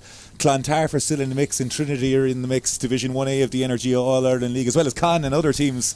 It's going to be a hell of a battle. Well, I think you can tell from the finish there, a couple of words exchanged towards the end. It's going to be a tasty affair in Lakelands in a couple of weeks' time. It's worth pointing out about the league. Last season, maybe the season before, there was a little bit of, I don't want to call it predictable, but there was a little hint of we can all kind of predict who's going to be the top three. Maybe there'll be a guest for the top four. A bit of a mystery. But largely speaking, it was predictable enough. This season has thrown up some absolutely outstanding results, some surprising results, and now we're reaching Christmas time with 6-7 teams in the hunt, potentially for a top four spot. The calibre of rugby being played is what's impressed me most. The highlights. There's been just the first half of the season has been outstanding, and it's just I can't wait to see what comes in the new year.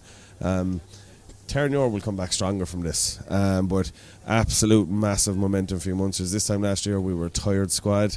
They're now just won 4 in a row, including Tarf, including Terenure, including Trinity, and momentum is with them heading into the new year. Yeah, I think it's telling. There's a bit of a break coming for Terenure now in terms of this Christmas time. Now they're done. Young Munsters have a senior cup to play, so the opportunity for Terenure now is to regroup, regather.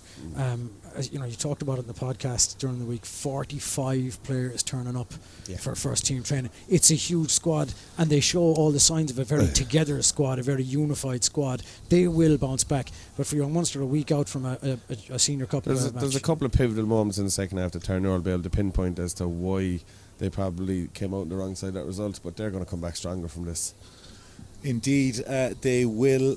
We will get to the other games, but just an update from Division 1A of the Men's Energia All-Ireland League. The standings as we head towards the Christmas break. Terenure College do sit top, their first defeat coming at the hands of Young Munsters. They're on 40 points. Clontarf have closed the gap to 3 points after their bonus point win today. 36 points to 10. They beat Garryowen and Castle Avenue. Dublin University and Cork Constitution make up the top 4. Young Munsters climb to 5th, 1 point behind Cork Constitution, who they meet here next week on December 17th in the Munster Senior Cup semi-final. Ballynahinch in 6th on 20 points, UCD in 7th, Lansdowne in 8th, and Shannon and Garryowen in 9th and 10th. A whole host of games called off today, as you will see from the screen. Terenure College will finish top at Christmas. Moving to Division 1B of the Energia All-Ireland League, Bucks will finish top in 1B at Christmas of the Energia All-Ireland League on 34 points. City of Armagh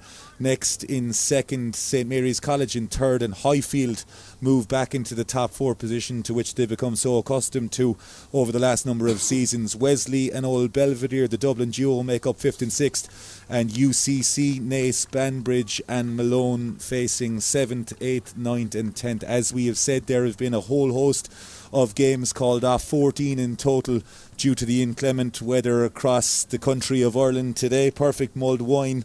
Whether if you ask Dan Mooney or Joe Burke, who are angling at me to get these league tables done very, very quickly. In Division 2A of the Energia All-Ireland League, only one game played there this afternoon. Old Crescent were victors against Dolphin in Musgrave Park. A tantalising game there, 30 points to 28. Blackrock College will finish top. Queen's University in second. Cashel and Barnhall make up the top 4. Navan and Old Crescent next in 5th and 6th. Nina and Ballymena 7th and 8th, and Dolphin and UL Bohemians occupy the relegation playoff spot and automatic relegation slot there. In Division 2B of the Energia All-Ireland League, Greystones 9 from 9, the only unbeaten side apart from Instonians, are top of the table. Corinthians also hot on their heels in second with Dungannon and Wanderers. Belfast Harlequins and Rainey Old Boys, the two Ulster teams, in 5th and 6th. Sligo and Malahide follow them, with Galwegians, who got their maiden win of the Energia All-Ireland League, sit in the relegation playoff spot, and Enniscorthy will be bottom for Christmas but showing signs of improvement. In Division 2C of the Energia All-Ireland League, Instonians remain unbeaten at the top of the table, 45 points, 9 try bonus points resounding after their return from Junior League in Ulster. Tullamore all will be happy in Spallinstown as they sit in second. Skerries and Clonmel make up the top 4. What an achievement for Clonmel after their win in Ardguia. Bangor and Bruff in 5th and 6th. Middleton and Omagh come next, and Sunday as well, and Ballina are 9th and 10th in Division 2C of the Energia All-Ireland League. As we said, the Women's Energia All-Ireland League final was called off yesterday, but it is fixed for December 17th for a 2 p.m. kick-off in Energia Park, a game that will be broadcast live on TG Car. The rescheduled date for the Energia All-Ireland League fixtures that were cancelled today will be next week, the 17th of December, so do keep an eye out on Irish Rugby's channels over the course of the week. And means another podcast for you guys as well. Yes, so, there will be a review. There will be a review of the Club Scene podcast. There won't be much if we don't get out of the cold on Tuesday. And with that is an end to the broadcast this evening. This has been a Club Scene podcast production, co-produced by the IRFU. My thanks to Mr. Dan Mooney and Ger Burke. I've been Daragh Frawley. Thanks to Raf, Kieran and Reese back at base, and Ross O'Donoghue, who has been on the Google Sheets frantically. Thank you very much for tuning in. We hope to see you after Christmas, and have a very Merry Christmas from all of us here at the Club Scene podcast.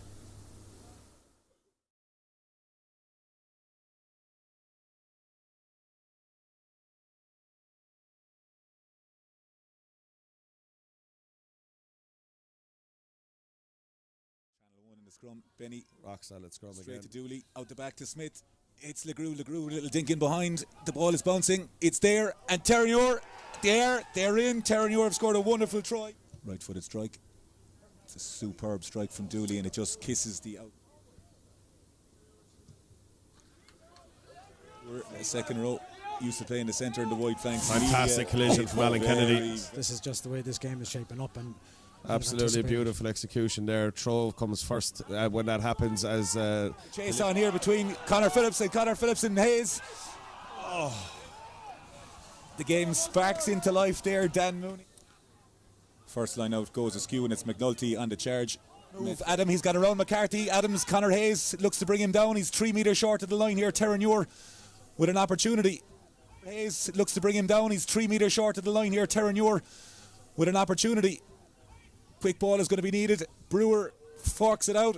Cusack, Legrue, and they've moved it out, and it's going to be a try here for Terenure College. Able to play in the back row, but he is a line-out option down now with Dan Walsh not obviously being the 6 foot suit stature of Alan Kennedy. It's Craig Adams, the try scorer, 1-on-1 with Tom Goggin. Goggin slips off the tackle, and it's Adams again, and he throws the ball inside. Terenure, a bounce. And Jack Lyons, and it's Legrue again, and Legrue is an opportunity. It's well fielded by Connor Phillips on the right hand side. It is a collective. Have to be very careful to look after the ball as Terenure are looking to get over it on the breakdown. It slows down. Ball is in the hands of O'Sullivan, and it's a score for Young Munsters on the right hand side, just inside the 15 metre line on the right hand side. Goes through his routine, strikes it well. Said prop for Terenure College. Brewer wants to move it. Smith with a little dink over the top, and Dan Walsh right in front of Kieran Barry. It's good. Carries back after Cusack's 22 clearance. Brewer moves it back. Smith, lovely little show and go on the inside. He has been brilliant all out. It's Dooley with an opportunity. The ball is loose, and it is just about touchdown. Hands on head as Hannon picks and goes. Terenure, you feel here, upping the ante. But Young Munsters get over the ball, and you just get more. The ball is not clean, and it goes, and it's well taken by Terenure.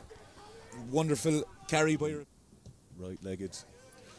Lands the penalty, and Terenure isn't used. The hand is still out from Kieran Barry. Ronan O'Sullivan has the ball in his hand. Very difficult to see on both sides here, but patience are needed.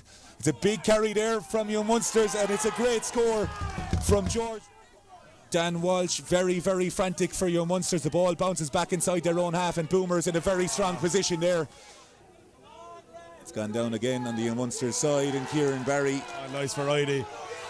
And Lyons showing his experience has it, and it's in hands of Goggin, and Goggin elects for a crossfield kick. It's a lovely little kick, and it's going to be taken by Hayes, and Hayes is on the inside, and he throws it, and it's going to be McCarthy, and McCarthy, he's in. Is McCarthy in? The try is given. Ability becoming very poor here, but Cusack strikes very hard with the right foot, and it's a superb strike by Cusack. And that both sides, it's been an absorbing, intriguing encounter thus far, as Dooley makes no mistake.